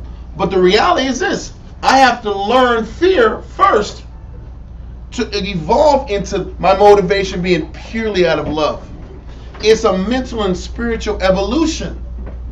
So if we're still worried about, if our motivation to stay on point is just fear, we are babes and we got to grow up. Because our motivation to grow has to be because we love the Most High and we want to grow. And everything we experience is an opportunity to get closer to Him. Now, if that's not where it is, then let fear be your measure. Fear your ass off. And eventually turn that fear into love as your motivation. So you're saying if I love the Most High, I'm going to be doing everything He requires me to do anyway. I don't have to be forced to do anything. Right. If you love the Most High, you ain't got to be forced to be in order. You already want to be in order anyway. You ain't got to. Why are you out of order today? Damn, we still talking about not being in order? Yeah. We're still talking about. I still get reports about brothers being emotional at the zones. What the hell's going on? Snapping back, being out of order. What's going on? We still haven't gotten over just being in order? I don't read the Bible. What? I'm in the camp, but I don't read the Bible. I'm crazy. There's a problem. So anyway, let's continue in Josephus Act. Right? I don't understand why we're in a Bible camp. We don't read Bible verses. That doesn't make sense. On your own time. Listen, I love teaching, and it's all about the teaching. But listen, if y'all are putting the study in on your own, what are you doing? Why are you even here? I'm not even lying. I'm not trying to be cruel. If this isn't what you want to do something else. If reading and learning the Bible isn't important either, what are you doing here? There should be a desire to read and study and learn. Read on that. Middle line 223. who being desirous to make an experiment of Abraham's religious disposition. We're in Josephus, book 1, verse 13, chapter 13, paragraph 1. What's the line, sir? Line 223. Read that. Which accordingly he obtained read who being again. Who being desirous to make an experiment of Abraham's religious disposition towards himself, appeared to him, and enumerated all the blessings he had bestowed on him. So this reminded him of all the good the Most High gave him. Abraham. Read on.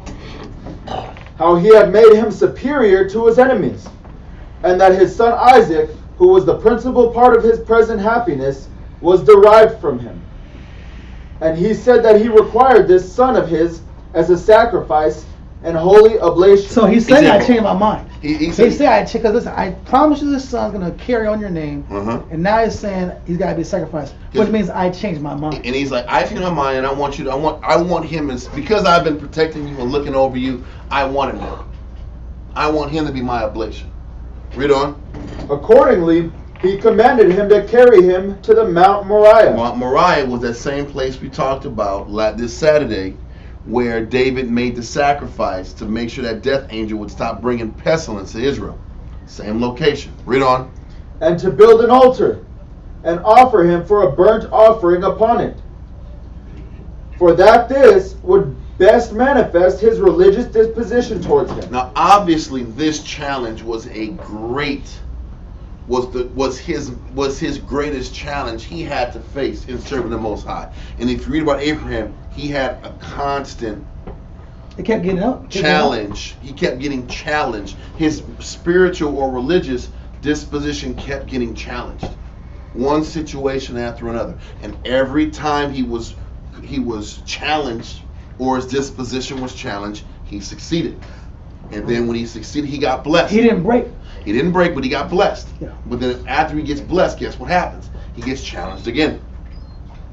He doesn't break. His disposition doesn't break. Then he gets blessed again.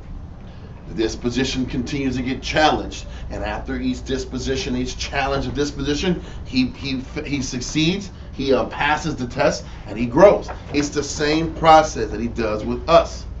When we sit back here, and most of the time we're failing our damn test out. Abraham was phenomenal. Isaac was phenomenal. That whole generation was on another level. We're failing tests left and right. It's like D minuses, C minuses, D pluses. Our disposition is shit in all the battles we're going through. Just basic. But the Most High constantly gives us opportunities to show the Most High where our disposition is. Yeah. But I'm going to tell you what, each and every one of us, this is from experience talking, we get major challenges. We get minor battles, and then we get significant challenges in our life. And really those significant challenges are ultimate tests that determine from the time you started to that time, how well were you listening? Yeah. How well were you listening, so that based off how well you were listening will determine how you make a decision in these handful of significant decisions in your life. That will define where you're at and how much you grow. You have a handful of opportunities in your life and the truth to determine where your spiritual disposition is. Yeah, there's minor ones every day, but then there's major ones, and there are only a handful of them that we all get. And the Most High wants to see what you do with those opportunities. Yeah. They're like pop quizzes. They're like pop quizzes that come out of nowhere, and you can't study for them. All you can do is be in order and fight your tail off every day to be in order and grow. And you'll hopefully have the necessary tools to pass that test. And I can tell you that from experience, and anybody that I've known that has been successful in this work can tell you the same.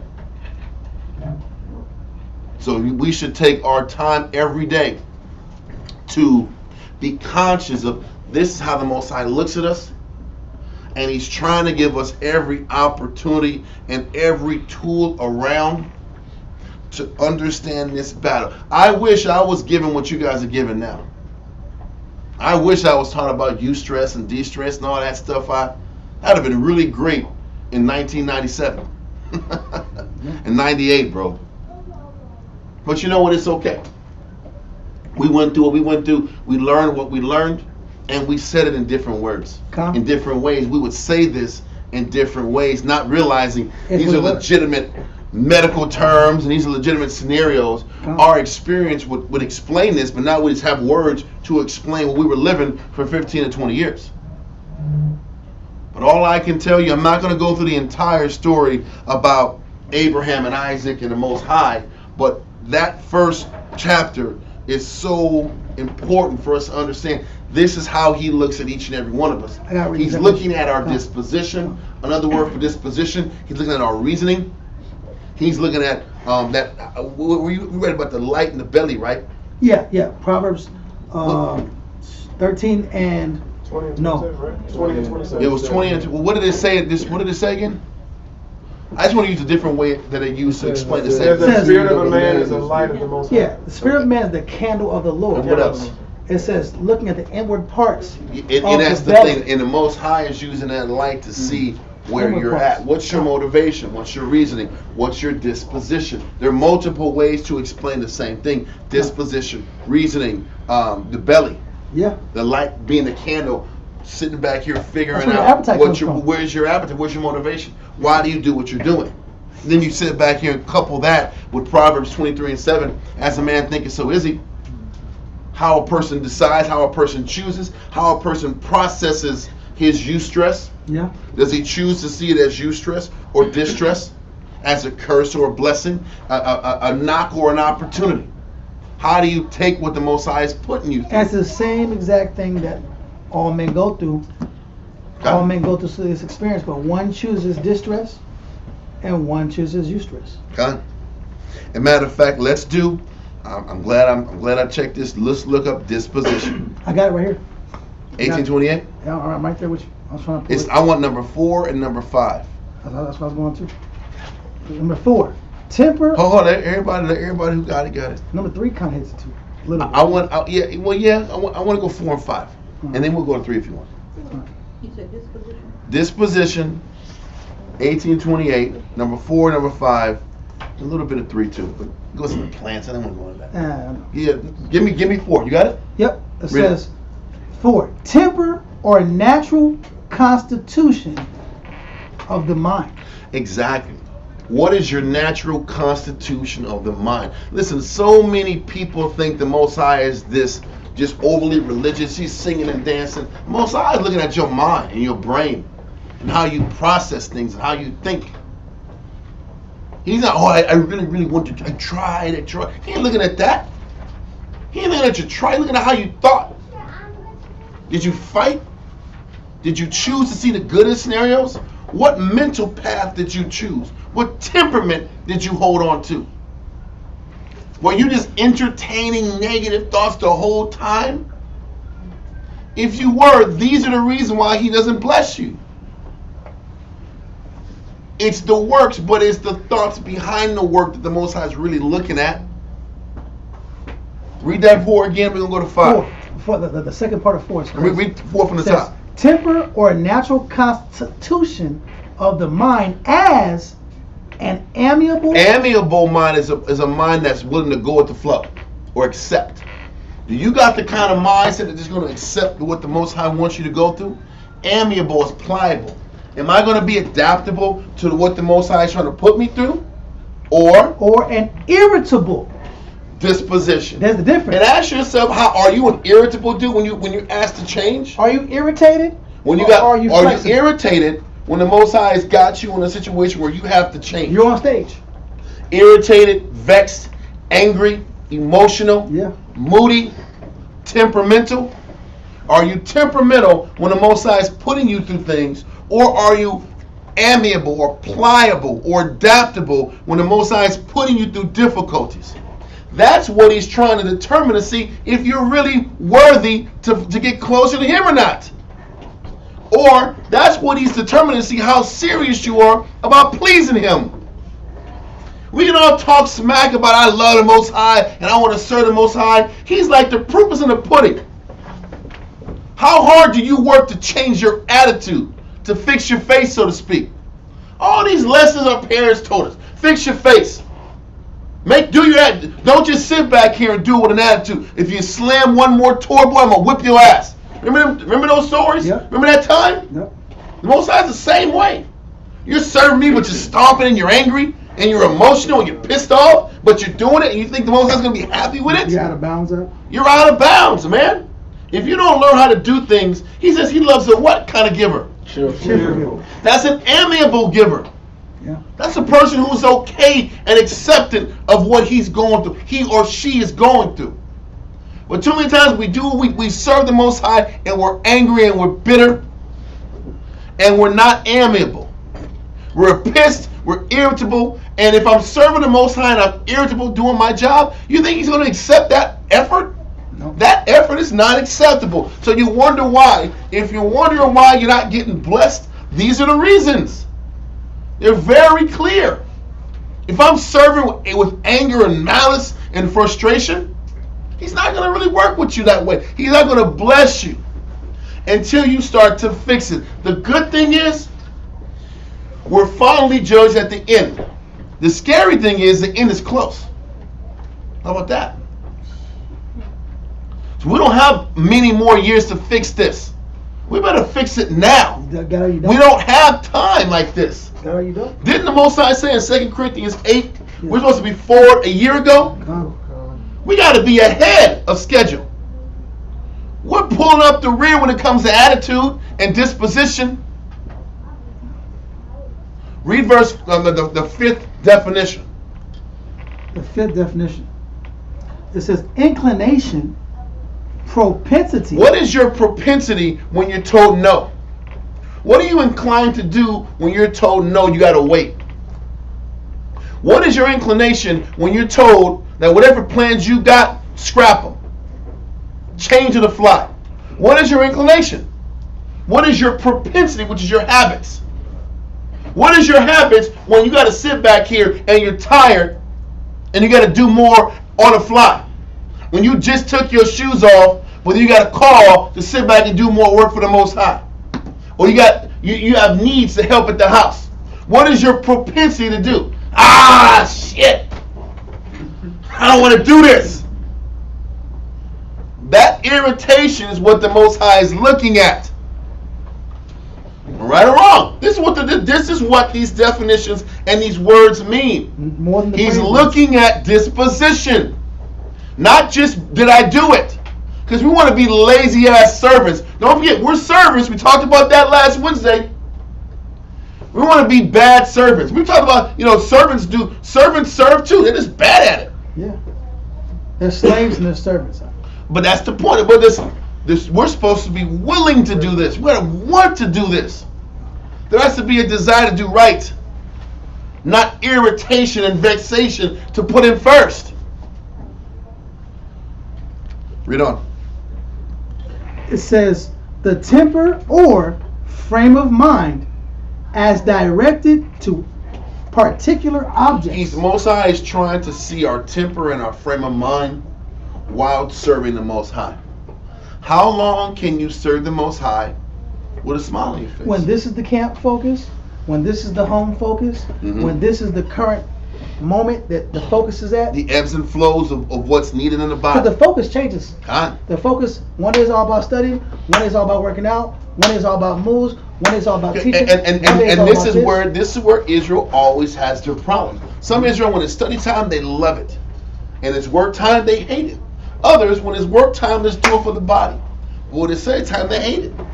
Some people are all about brotherhood, but don't want to sit back here and read and study for nothing. Some people they like 2 or 3 things, but not the other things. No. If he's looking at our disposition, he's really saying, can you accept all the different changes I'm putting you through? And how well can you do that? How well can you accept that? That's what he's judging on. Are we done with that paragraph 5? I mean, that fifth definition? No, it says the disposition. Yeah, that's fine. Listen, we're good. Let's go to the next verse. Go to 2nd Eustress, chapter 8, verse 38 and 39. 2nd Eustress 8, verse 38 and 39.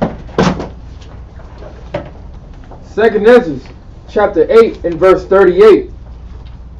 For indeed, I will not think on the disposition of them which have sinned before death. He doesn't think or care about the people with that negative disposition.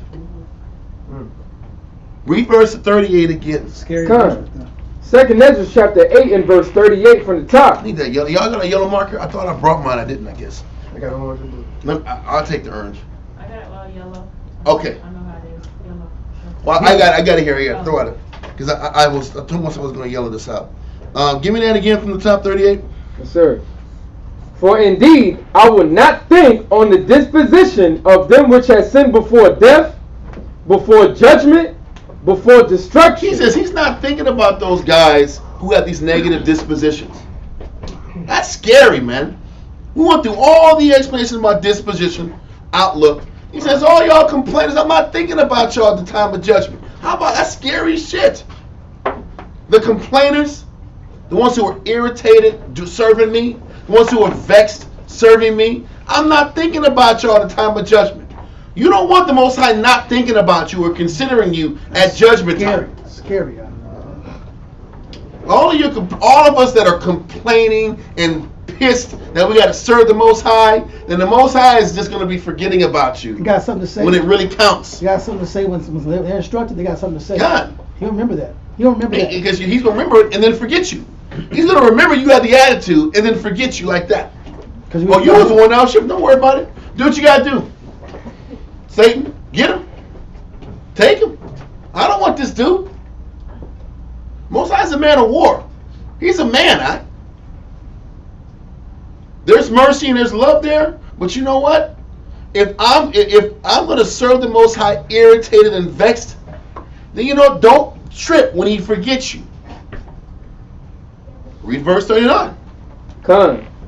But I will rejoice over the disposition of the righteous. Those are the ones he's going to rejoice over, right? The righteous person's disposition. Because the righteous person's disposition, he's not complaining. She's not vexed about serving. He's not vexed about doing this job of the Most High. He or she has embraced their responsibility. He or she has embraced their calling to serve the Most High. Yes, sis? Is this talking about before he decides to kill someone, for example? This is talking about just in judgment. In general. And death.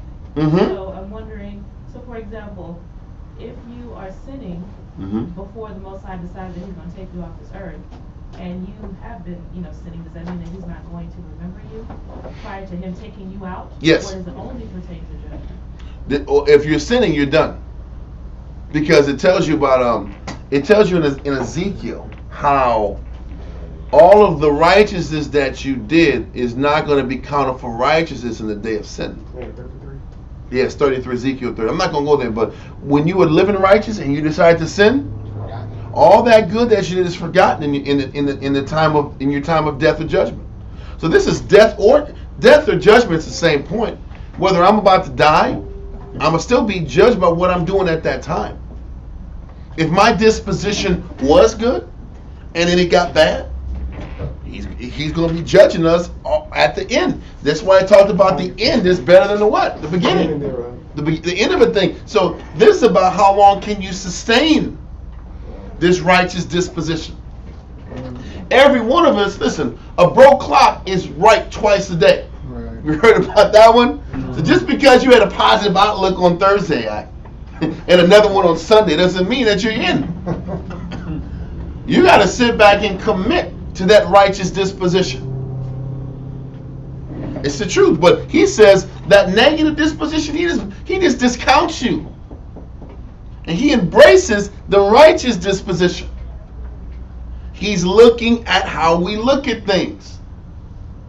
He's looking at how we handle adversity and correction and changes and ebbs and flows. He's looking at our attitude. It ain't just the Torah and the Tanakh. It's more than that. Do you understand? Let that verse go. And go to Titus 1 and 15.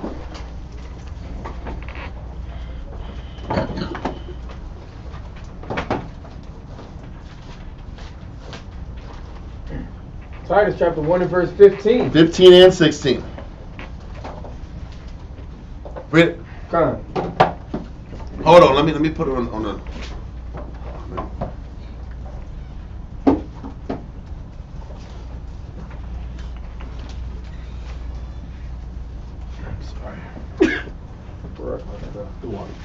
All right, read that.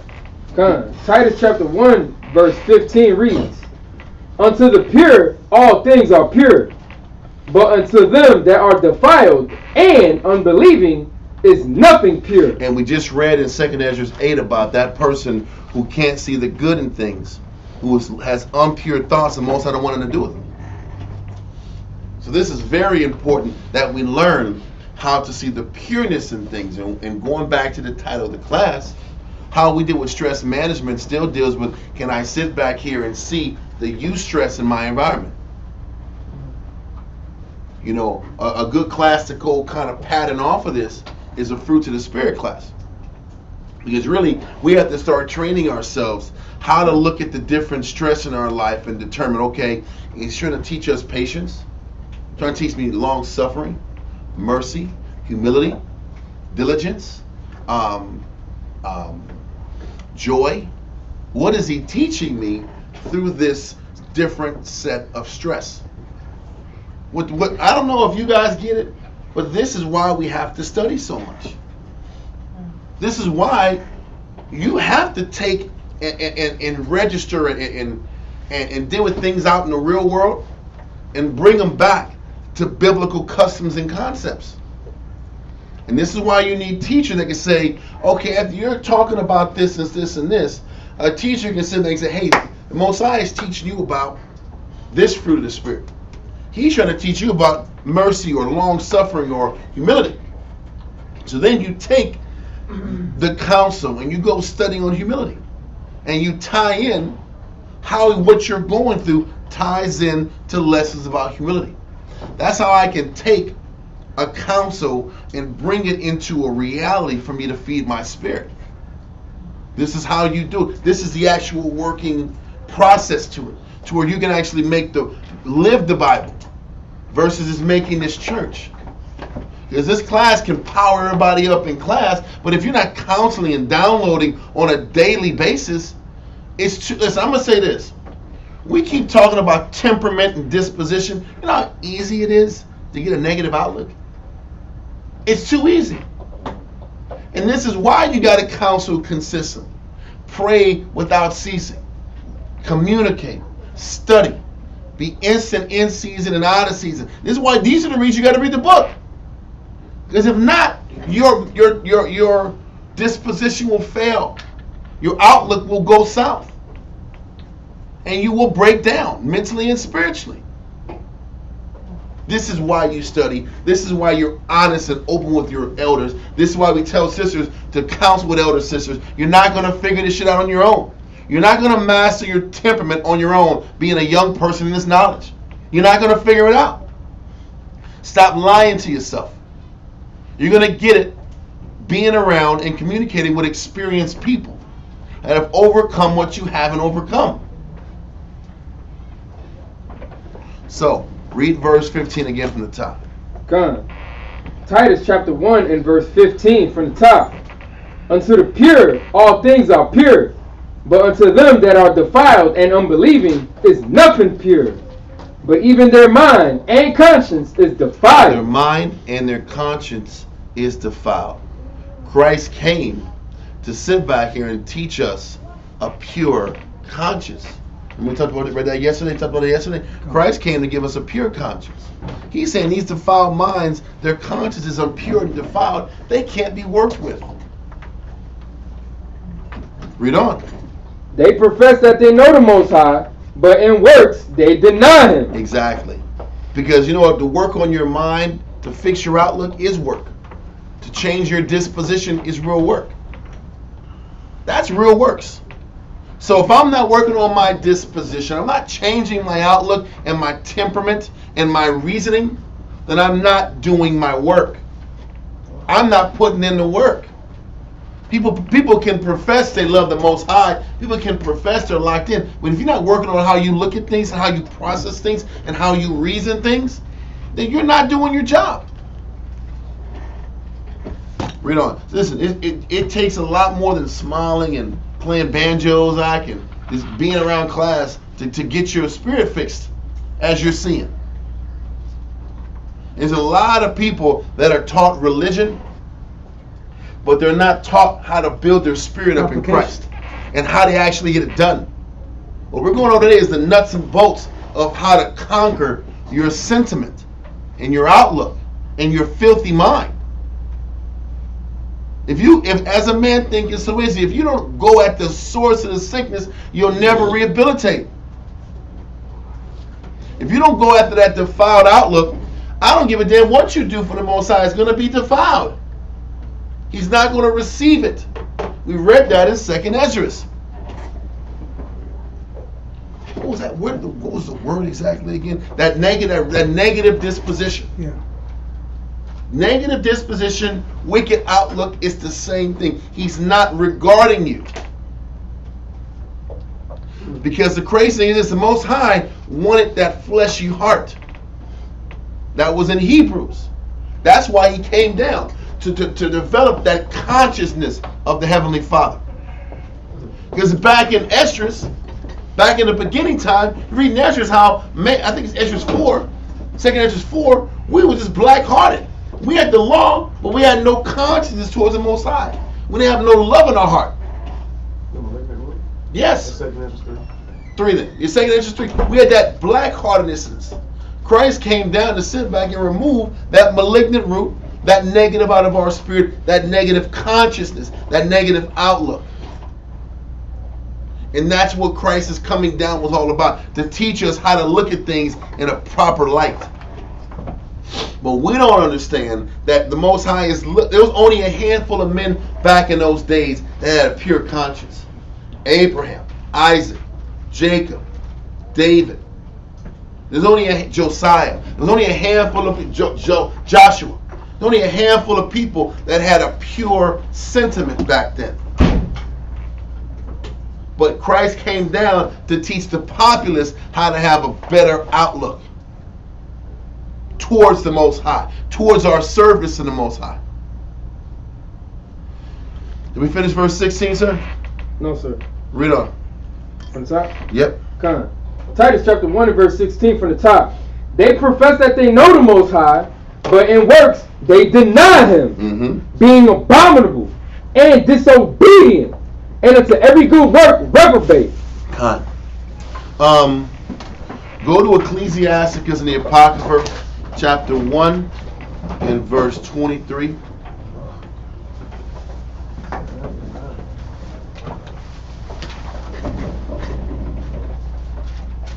Ecclesiasticus in the Apocrypha, chapter 1 and verse 23. This is a great Eustress outlook approach that we can hold on to see the good in things. This is almost like a fact of life how we have to hold on to this concept. Read that, Ecclesiasticus in the Apocrypha 1 and 23. Ecclesiasticus chapter 1 and verse 23. A patient man will bear for a time, and afterwards joy shall spring up unto him. He's telling you a patient man will suffer for a short period of time. And at the end, the blessing comes. What's the lesson? He's teaching you how to look at things. If I'm not breaking the law, if I'm not doing wickedness, then any stress that I'm going through is only temporary. And if I can learn through this temporary challenge or this temporary difficulty to sit back here and follow the scriptures and hold on to the Most High's way, get counsel and communicate, the end result will provide joy. But if I'm sitting back here and my temperament and my outlook is toxic, I'm never going to gain the joy that is waiting for me. I have to learn to deal with the initial discomfort and accept that the initial discomfort will take me where I need, will end up turning into peace of mind and happiness, shalom brother, on the back end. This is how we train ourselves. This is how we have to teach each other how to train ourselves.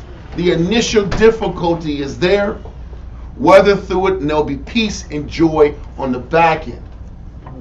But too many times, as soon as we feel discomfort, as soon as we feel pain, the sky is falling, everything is collapsing, the Most High is not with me.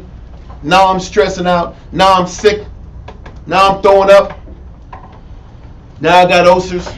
Now I'm snapping at people. Now I can't sleep. Yes, So the patient man doesn't have a negative disposition? Nope.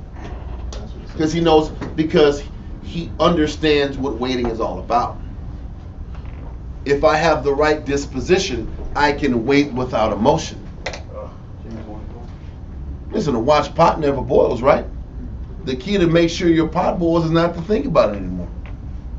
If I truly know how to wait, I can wait and detach emotion. Because I can accept that I can sit back here and really understand what patience is about. Patience isn't about waiting for the gift. Patience is about understanding that the gift is in the waiting. How about that? The gift is in the It's about them apples. Yeah, the gift is in the waiting. The lesson and the happiness is in the fact that you're waiting. Because the longer I'm able to wait, the closer I'm getting to the Most High.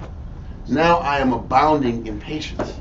That gift is greater than any other gift I'm waiting for in the back end. So by the time I get to the end, it's a double joy.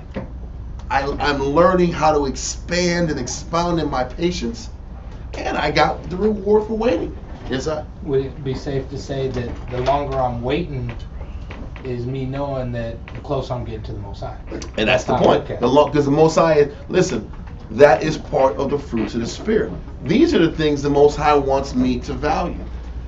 I'm supposed to value patience. I'm supposed to value the lessons of long suffering, humility, love, discipline, sacrifice. Those things are the only things that should matter to me. If those are the things that matter to me, and those are the only things that matter to me, then whatever I get physically for waiting and all these things, that comes in second place. Right. The blessing is in the spiritual lesson. Right. And if I can start learning to look for the spiritual lesson, and if I can accept that the spiritual lesson is really the blessing, then all things I do for the Most High is Eustress. It's a positive stress. And that's what Abraham. Because if I can teach myself through counsel and reading and studying that you can't do anything against the truth but for the truth. Everything I'm going through is a lesson I'm supposed to learn that's going to get me closer to the Most High. So yes. So what if it's like you're not applying yourself? How does that come in? You're not applying yourself as much as you should. And that's where the curses come in. When you're not applying yourself, then that's where the bad things happen.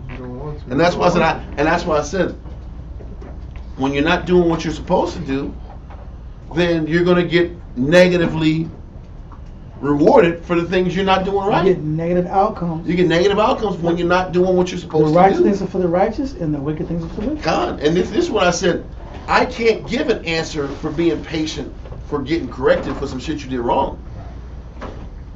The premise of this is based upon when you're doing things the right way and you've learned to stop kicking against the pricks, I can start seeing the good in what the Most High is teaching and putting me through in all these different circumstances.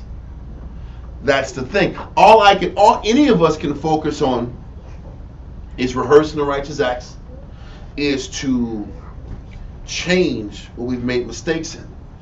I can't. Focusing on the sin and focusing on the mistakes and bad momentum, it gets you what? It gets you nowhere. All you can focus on is, listen, everybody in this room has made mistakes, right? So we have to focus on the righteous on how the righteous will gain salvation. He says that I think in Ecclesiastes or Eustress. Yeah. I can't talk about in detail how the sinners are going to get stung for their sin. You can't focus on that. We have to focus on clean hands making a man stronger and stronger. So how can I sit back here and change momentum and make adjustments and fix the issues? That's all we can focus on. How do we change momentum? How do we, like like the older man in second or in first Maccabees 6:37 or 8:37, how can we manfully change our life? How can we manfully change the direction and the course of what we're going through and how we're living, what we're experiencing? Proactively and not reactively. But it starts off with the acceptance of my life. If I was in the world and I was slanging dope and that was my passion, I was in the streets, can you make serving the Most High your passion? Once I start making this a passion of mine, then it won't be as difficult. And then when I do find and experience stressful moments or things that might be perceived as stress, now the challenge is, how can I take a perceived stressful situation and spin it and take a perceived stressful situation and look at it as a spiritual lesson that the Most High is trying to teach me. Which is the choosing. But this is a choice. I have to choose to see something that might affect me, that might feel negative, and spin it and see how it's a positive thing. And then if I can't get it myself, that's why we counsel. Which is the spiritual lens versus the carnal lens. And this is what counsel is all about. So when brothers are getting counsel, this isn't a choice. If you really were serious about serving the Most High, it's not a choice. Do I want to listen or not? You better. Listen, you don't. You better learn how to see the spiritual things in life. You better learn how to look at things in a spiritual lens, or this life ain't going to work for you. My emotions are more important than Christ. That's what you're saying. You're saying without saying it. You're saying your emotions are more important than the death of Christ. And so all we're trying to show people is the only way you can actually look at life in a eustress situation is by going through what you're going through and learning how to sit back and take everything you're experiencing and looking at it as an opportunity to grow in the fruit of the Spirit. We'll go through that class again sooner or later to sit back and start reteaching ourselves what are these different elements that I'm experiencing and how I can learn how to be more potent and grow in this arena. You got a hand about? Yeah, I was just thinking. So another way a man can cause distress to enter is about thinking that he also has other options besides this. Or a person just can't get past how uncomfortable it is to fight the flesh. It could be options, or people just haven't grown up to accept that I have to fight. Some people hate the idea that they got to go against their nature, that they have to go against how they feel. People, I think we underestimate, because we have been in the truth for a long time, how people just hate to feel uncomfortable. That's a significant thing. But for those who hate to feel uncomfortable, there are significant consequences and repercussions for choosing not to be uncomfortable for the Most High in Christ. There are consequences for that. Okay, that's what you said. So it's not necessarily the option. It's the option of I don't necessarily have to be uncomfortable right now. And I hate feeling this way. Okay. I hate feeling uncomfortable. But it's all psychological. Okay. If we choose it to be. Can I sit back and teach myself that these physical discomforts that I'm going through is necessary, it's positive, it's healthy, it's not as bad as I tell myself it is? Can I keep practicing that technique? Yes, sir? Yeah, I was going to ask, let's say in that same situation, that stress would come more from the fact that I don't want to ask if it's the right choice or if it's the path that I should take. Mm-hmm. I'm more going off of what I think I should do. Good. Or how I feel I should do, and that eustress would be putting myself in that position to come back and ask, and I might not get the answer that I want. It might not be, yes, that's the right choice. And that's why people have ulcers. Because all that internal conflict of not wanting to communicate, not wanting to look bad, not wanting to be told bad news. Some people just go their whole life and just don't want to be told no. Don't want to be given bad news. Don't want to be told information that that seems like a damn Mount Everest issue, an issue that's going to be a mountain to climb. Some people don't want to have to climb mountains. Yeah. Some people just want to sit back and climb little hills and feel good that they climbed hills. But if I'm going to get real close to Christ, I have to learn to embrace any challenge that comes forth. So all that tussling inside. Let me go back to that psychosomatic behavior. That psychosomatic behavior is when that physical illness or other condition caused or aggravated by a mental factor such as internal conflict or stress.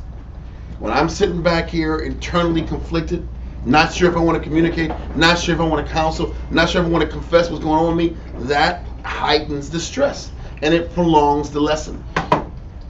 The longer you prolong the lesson, the harder it is to actually change. But all these, and that's an example of distress. We've taken opportunities of eustress and turned it into a distressful situation. Now I'm stressed. Now I'm angry. Now I'm tense in the neck. I have headaches because I have neck pain. I'm holding all this stress and tension in the neck. If you're serving the Most High and doing your job, you should be loosey-goosey, man. There's nothing to be stressful about. You do your job. Yeah, it's hard work, but you know what? It's fulfilling work. If I'm doing hard work, I'm tired. You know, I had a long day's work for the Most High. Why am I angry? Why am I angry? Most High said, hate not laborious work. So why am I stressing? The Most High ordained the things I'm going through. Love not sleep. Love not sleep. What I have a problem being How about that one? Exactly. What I have a problem being direct? Well, because that's going to be another class we're putting together. Indirect communication versus direct communication. Which one's righteous? We're going to go into that one. How about that? I'm working on it. I'm working on it. But anyway, so we got that, right? Where are we at? Do James 1:24.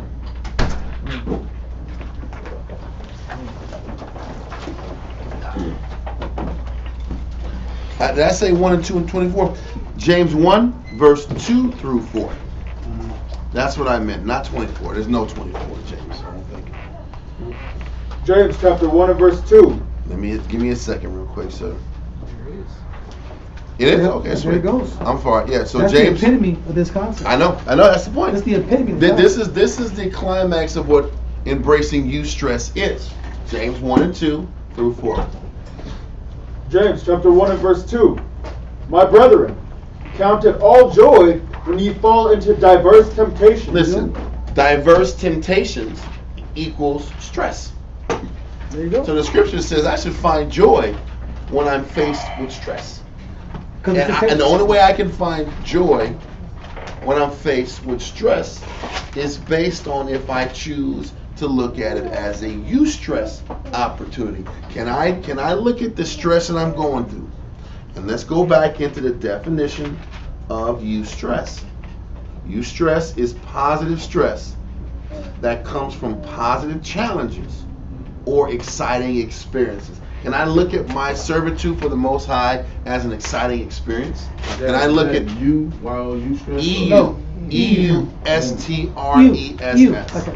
Like a U. Thank the Lord we have everything online because I put all these definitions on the computer. So we have it all on the computer. Can I make one point though? Let me finish this point up real quick. So read James 1 and 2 again. My brethren, count it all joy when ye fall into diverse temptations. So if I'm really learning how to please the Most High, I have to accept that temptations are going to bring stress, and I have to learn that I have if I'm going to be connected with Christ, I have to take stress and turn it into a positive stress that comes from positive challenges or exciting experiences. And I sit back here and tell myself that what the Most High is putting me through is a positive challenge. I'm sorry. Can you spell that again for me? You just gotta. Can somebody give it to me? It's all good. So the point is this: it's online. It's in the beginning of class. You'll see it right from the beginning. But can I sit back here and take what I'm going through as a positive challenge? as a positive challenge to teach me patience, mercy, discipline, long suffering, love, fight, integrity? Can I learn to teach myself that every temptation I'm going through is built to create positive stress, to develop positive challenges in my life? Read on in the Bible. Yeah, I'm sorry, though. Yeah. Read it again. Just 1 and 2. My brethren, count it all joy when ye fall into diverse temptations. What is the temptation? The temptation is, am I going to make this situation eustress, or am I going to make this situation distress? That's the temptation. This card happened, this spade popped up, this diamond popped up, this close, whatever clubs popped up, this is the situation you're in. What are you going to make this? Distress or eustress? That's temptation. Con, there's good stress, sis. And this is what the whole class about, is embracing good stress. From the beginning of class, if you get a chance to go back in the class, it'll tell you from the beginning that there is good stress and then there is distress. And depending on, I'm going to go into it says, it is true that an identical event may be a source of distress in one person, which is negative stress, and eustress, which is positive stress, in the other. Which means if two different people can experience the same thing, and one person can take it in a negative light, another person can take it in a positive light, it's just a reminder that if we learn how to look at things spiritually, we can see the good stress in everything we experience if we're living right and we're locked into the scriptures. That's what the Most High is trying to teach us in these experiences in the Bible. You take these definitions, you piece it together, you can get a lot of understanding in the circumstance. Give me James 1, and we're in verse 3 now? Verse 3. Knowing this, that the trying of your faith worketh patience. And this is how we start to learn to see the joy. Because whatever that's trying my faith, whatever is bringing out the stress, is really working on my patience. The stressors really aren't stressors. They're challenges to my patience. Read on. But let patience have her perfect work. Let me go through these challenges of patience, and let me go through whatever I have to go through dealing with these challenges. Okay? Let me stop fighting what the Most High is putting me through. Guard. Huh? What does the scripture said? Most High is a God of patience. Con. So that means he's a power of accepting stress. Accepting stress and not looking at stress as a negative, but to look at stress as a positive and an opportunity to be challenged in Christ. Because he's a man of what? War. He's a man of challenges. Everything is about the challenge. And everything we go through is not stress, it's a challenge, and he loves us to be in a challenge. He loves us to be in the battle.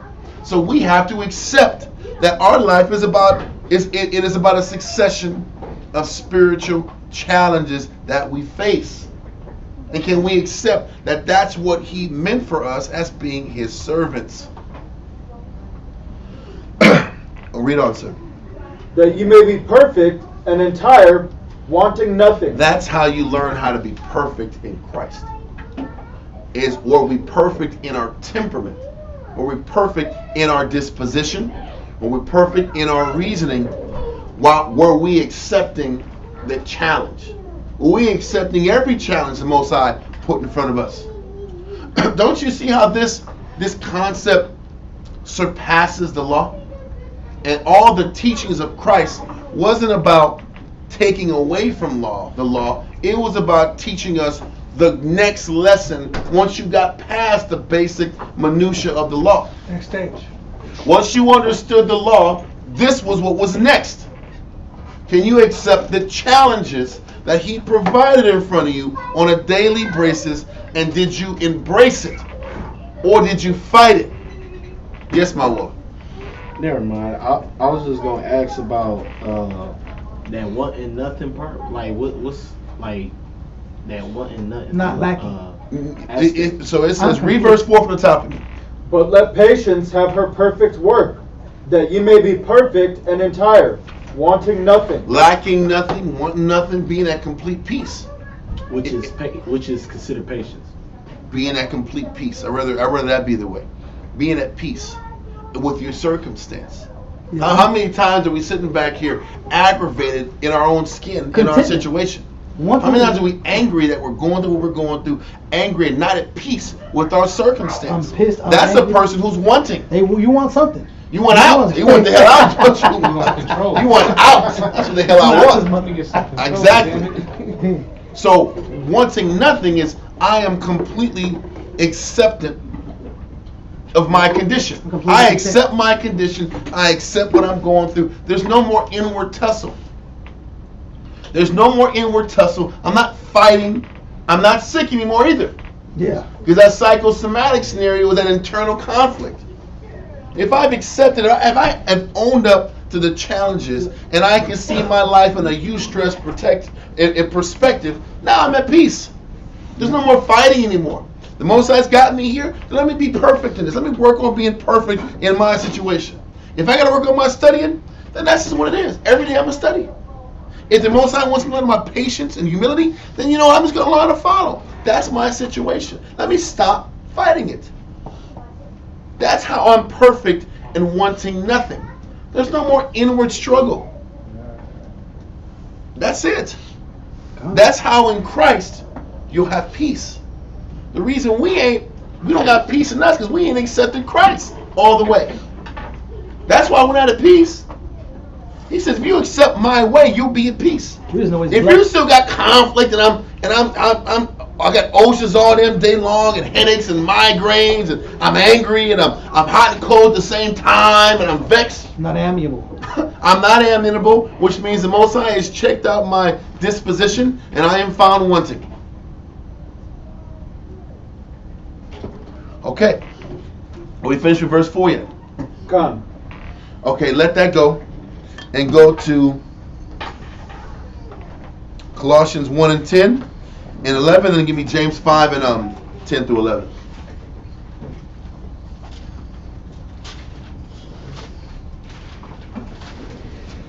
It's getting late, so I got more, but I think we've got the point.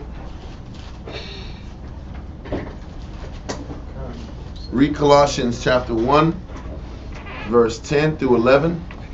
That one got it.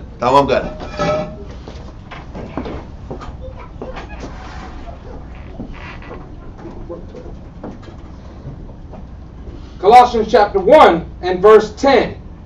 That ye might walk worthy of the Most High unto all pleasing. This is what it's going to take. This mindset is what you're going to have to take on so that we can walk worthy of the Most High unto all pleasing. Read on. Being fruitful in every good work. You can only be fruitful in every good work if I look at my work as Eustress. If I look at my work as good stress, then I can be fruitful in every work. But if I look at my work as taxing or unfair or crappy, you know what? How can I be productive in that work if I don't see it in a good light? If I'm going to sit back and operate and please the Most High, I got to be able to see everything I'm going through in a productive, positive way. It's a positive spiritual challenge. If I can't see it as a positive spiritual challenge, then you know what? I'm not going to be fruitful in every good work I do. I'm not going to be positive because I can't see it as positive as a man thinking. So is he. If I look at it negative, then my outlook's going to be defiled and my work's going to be inconsistent or watered down. Read on. And increasing in the knowledge of the Most High. You can only increase if you can embrace and look at everything you're going through as a positive, fruitful challenge versus a knock against you. Or here's another problem. Everything, more money, more problems. More time in the truth, more problems. That's how we look at things. You can't be productive in your works if you look at things that way. Everything has to be a what? I'm going to go back to this damn picture on the damn computer. Everything has to be a positive stress, a positive challenge, an exciting experience. That's how we have to learn to think, to be productive in all of our work. Read on. Strengthened with all might, according to his glorious power, unto all patience and long suffering with joyfulness. He's showing you the power, the glorious power is how we process our circumstances. The power of the Most High is based upon how patient, how joyful, and how much we can deal with long-suffering circumstances. That's our what? Disposition. That's our reasoning. That's our thought process. That's really how the Most High determines how our inward belly is motivated by. How we deal with these situations. If I can see the good in it, I can do good work. Are we done with that verse? Yes, we are. Yeah. Go to James 5 and 10. James chapter 5 and verse 10. James 5, verse 10 and 11. James chapter 5 and verse 10 and 11. Take, my brethren, the prophets, who have spoken in the name of the Lord, for an example of suffering, affliction, and of patience. They suffered affliction, but they looked at it the right way. Yeah. They suffered, but they looked at it positively, and they looked at it like it was a positive challenge, everything they went through. He says, look at their example. Look at the prophets. Look how they did it. Look at their temperament when they suffered. Look at how they acted when they lost. Look at how they carried themselves when things didn't go their way. They are the template for us to follow. Read on. Behold, we count them happy which endure. This is, remember, listen, we count them happy which endure. We're giving y'all the keys to the test, the answer to the test. It's a mindset change. You have to look at everything you're going through as a positive stress. That's how a person can be happy that endures. Yes, I'm going to say you can count them happy because you can see their disposition. And their disposition is positive because they've learned, they've understood how to take everything they go through in a positive light. They understood, the prophets understood how to please the Most High. They understood to be at peace with their circumstances, whether I'm in the damn lion's pit, whether I'm in whatever crazy circumstance I'm in, I have accepted it. Whether I'm lying on my side eating shit cakes all damn day long, walking naked in Egypt for 20 years. That's crazy. They've accepted it. And they could see the lesson, or they chose to see the positive in it. Look at their disposition. So, I remember we read about, it was a couple Sabbath classes ago, you brought out some of poker, something like that. That most deals with when you poker. That gold, that gold, G-O-A-D. So, but I got to accept that cattle prod is a blessing. That's a good thing. It's a reminder to wake up. It's still about outlook. Either I'm going to look at that gold as punishment, or I'm going to look at that gold, which is that prick, that sharp prick. In agriculture terms now, it's an electronical prodding thing. It's an electronical prodding tool to get a cattle to do more work and to operate faster because he's dragging ass. Back in the day, it wasn't electronical. It was just a sharp prick that prick the animal to let them know to keep going. So am I going to sit back here and take the prick and the check to remind me to keep going, to let me know I got to work harder, or am I going to be angry about it? It's still about how I look at it. Am I going to look at this as bad stress or good stress? It's good stress if we choose, if we're operating spiritually, all things is good stress. It's all good. But if it ain't, because you're defiled. We're defiled if it's not. And we got to work on it. Read on. Ye have heard of the patience of Job, and have seen the end of the Lord, that the Lord is very pitiful and of tender mercy. Because he says you have seen the end. If you just endure the difficulties, the lesson comes at the end. So if I stop fighting and I can look at every stressful scenario as an opportunity to grow spiritually, the answer at the end is going to be positive. But if he's teaching us how to think in spiritual, godly terms, if you can't fix your disposition, you're never going to get to the lesson. This has nothing to do with intelligence. You don't have to have a high IQ to do this. You just got to have high humility. Israel, I don't read good. Is it about reading good, or is it about trying every day? Is it about reading good, or is it about having a positive outlook towards what you're doing every day? Every one of us can control our outlook if we choose to. A lot of times we want to sit back and put our blames and our deficiencies on what we're not naturally good at. He ain't looking at that. Most of you are judged off of what you do. He said, not what a man have not. Yeah, it's not about what a man have not, it's what he has. You're getting judged off what you got. And what you're trying to bring to the table. What you know, your natural ability, and how much fight do you have? Are you fighting? Are you trying? You're getting judged off how hard you try. Or you interjecting. Not about what but not about what you don't have. Yeah. And we always want to say we're getting cursed because we're lacking in things. No, you're getting cursed because you got pride and you're not using what you got the right way. Yes, sis. I was gonna say, would a good disposition have would be like the prophets in Acts 5:40 and 41, when it was like counting themselves worthy to be beaten after that situation. Yeah, or when Paul was in Iconium and he got stoned to death. That's pretty damn good. And he woke up and went back to the same place the next day and said, through much tribulation, you got to get to the kingdom of heaven. Damn Skippy. But his disposition, a bad disposition, is he wouldn't have showed up the next day. He would have called in a sick guy. But what's the point? He's looking at our reasoning, our disposition, our mindset. And can we see the good in everything we go through? Can we see that every stress we're going through is positive stress? Especially, this is based upon living right. If you're sinning, when you're sinning and you're doing bad, that's curses. Don't be discouraged by challenges. But you got to accept that. But he's looking at us. Well, if you're doing right, can I see the good in it? And can I see it as a positive spiritual challenge or no? Are you done with that verse 11? Yes, sir. One more verse. 1 Peter chapter 4, verse 13 through 16. 1 Peter chapter 4 and verse 13. Let me sit back and write it. I'll type it in.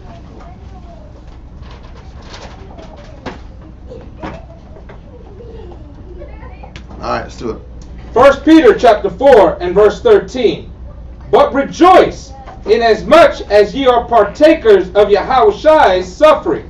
Even if we're not dealing with the fruits of the Spirit, at the very least, I should be happy if I'm going through difficulties. I'm going through exactly what Christ went through. If that's not a good stress, I don't know what is. If I'm suffering like Christ suffered, that means I'm going on the same path he's going, which means I'm closer to being assured to the kingdom if I can keep it up. That should keep and create another set of positive sentiment to hold on. Read on. That when his glory shall be revealed, ye may be glad also with exceeding joy. Exactly. Read on. If ye be reproached for the name of Yahushua, happy are ye. So when you're reproached, when you're attacked for doing the right thing, I still got to spin it the right way. If I'm being attacked for doing the right thing, I still have to look at it as a positive challenge. Read on. For the spirit of glory and of the Most High resteth upon you. Mm-hmm. On their part he is evil spoken of, but on your part he is glorified. For all the negative that you're being attacked on, just know that they're attacking your works, but your works show that you're glorifying the Most High. Mm-hmm. Read on. But let none of you... Listen, positive stress is an opportunity to grow. It's not necessarily growth unless you do something about it. Yep. Unless you work on it. But positive stress is an opportunity to grow. Yes, sis. Read on. But let none of you suffer as a murderer or as a thief. That's what we were saying earlier. To suffer for sinning You can't use it like that. You can't use this eustress. It's distress because you sin. And you're going to feel weird and jacked up because you sin and you got to deal with the consequences of it. So don't suffer for a sin like a sinner does.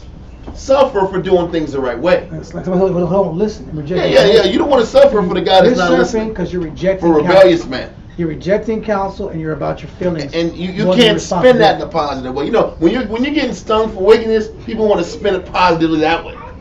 Well, you know, I won't do this again. Okay, I guess. I doubt it. You probably will. But the point is, stop spinning it that way and learn how to spin the virtuous battles you're going through and keep it in a positive light. Read on. Or as an evildoer, or as a busybody in other men's matters. That's the point. Don't suffer for that. Suffer for doing right. Read on. Verse 16. Verse 16. Yet if any man suffer as a Christian, let him not be ashamed, but let him glorify the Most High on this behalf. We're going to leave it at that. I think we drove the point home pretty vivaciously. Are there any questions? I think this is something we got to keep going over. This is not like a one-time thing. In my opinion, if I think something you got to go over, we got to go over countless times for it to kind of sink in. Yes, I was just going to say suffering through tribulation versus suffering for sin. Through punishment, because your sin is two totally different things. So if you're suffering for tribulation, can I see it in a way that is a positive challenge? Versus looking at it as distress, which brings about sadness and sickness and the whole lot. All right. Oh, yeah, another question? Yeah, that's something you can't even really achieve that quickly. That's something, I guess, it's different based on the person. But the Most High gives to all men liberally. You can't tell yourself that can't be achieved quickly. It depends on how much a person wants it. That's what we were talking about yesterday. Earlier, if a person really wants something, they can achieve whatever they want. If they really want it. If they're serious. If they really want it. If they're really committed. Yeah. Listen, in the world, when we wanted to do negative, we did whatever the hell possible to accomplish negative. Yep. Right or wrong. If we wanted to sit back and be great athletes, we did everything we could to be great in athletics. We wanted to be rappers and entertainers. We did everything in our power to be rappers and entertainers. I want to be entertainer. If you want to sit back here and hustle in the trap, all these Jeezy dudes, man, up here all night selling snow out. Till 5 Listen, that's what they talked about, huh? He said breakfast was on. Come on. Like he's eating dinner at 1 or 5 o'clock in the morning. You get my point. Listen, the point is dedication is dedication, and if a person wants it, they can get it. That's that. I want to make sure we understand that. If you want it, you can get it. Most High will give to all men liberally. How much you want it, you'll gain it quicker. Okay? I was saying like when you get counselors and you get teachers and then you get like brothers with the brotherhood to try to support you and like tell you. I was wondering like sometimes if you meet an individual that's like been around the camp for a minute, but like their lifestyle is like callous, like they're hard-headedness or like willing to follow, does it take longer to get those type of people right, or does it just depend on like the spirit of the person? I'm gonna say this. I might be saying it wrong, but I'm saying like basically in a roundabout way. I'm gonna say the same way. Most High gives to all men liberally, and you read in Ecclesiastes 6. Most High says pretty much a person who wants to learn is always listening to his elders, and is always around his elders, and is always asking questions, and is wearing out the doorstep of his elders. If a person really wants to get answers, they're gonna go to the right people for answers, and they're going to sit back and make adjustments if they want it. This is about what a person, how much a person wants it. The answers are right here. Listen, the right answer is a minute phone call away. So I've been doing whatever, say an individual, he or she, been doing however they want to do it streetwise for like 20, 25 years, right? Mm-hmm. Is that type of individual, just as easy to teach as a brother that's just come from a good background or whatever? And I'm gonna answer because I know people think that. How serious is that person about changing? Listen, Paul was sitting back here killing Christians. Yes. And once he made that decision to stop being a Pharisee, he committed himself to following Christ. Was that what you gonna say? He said he was a chief sinner. Yeah. And the thing is this. Most I had Paul rise to greatness to prove that point. You could be the most opposite extreme guy on the left hand side. But once you make a decision to serve the Most High, then you're going to serve Him. Too many times we make excuses for why we can't change fast enough. We talk about our experience in our life, what we went through, and what we went through means we can't change. It's not true. So that's bull crap. It's all bull. That's just that individual's excuse. It's everybody's excuse that we use. What I went through justifies why I shouldn't change at a higher rate. If you want some, once again, everybody made their run in the world for something. If it was selling drugs, if it was being on drugs, if it was athletics, if it was entertainment, whatever it was, a person went all in. Can we go all in for the Most High? When the world went all in on women. Yep.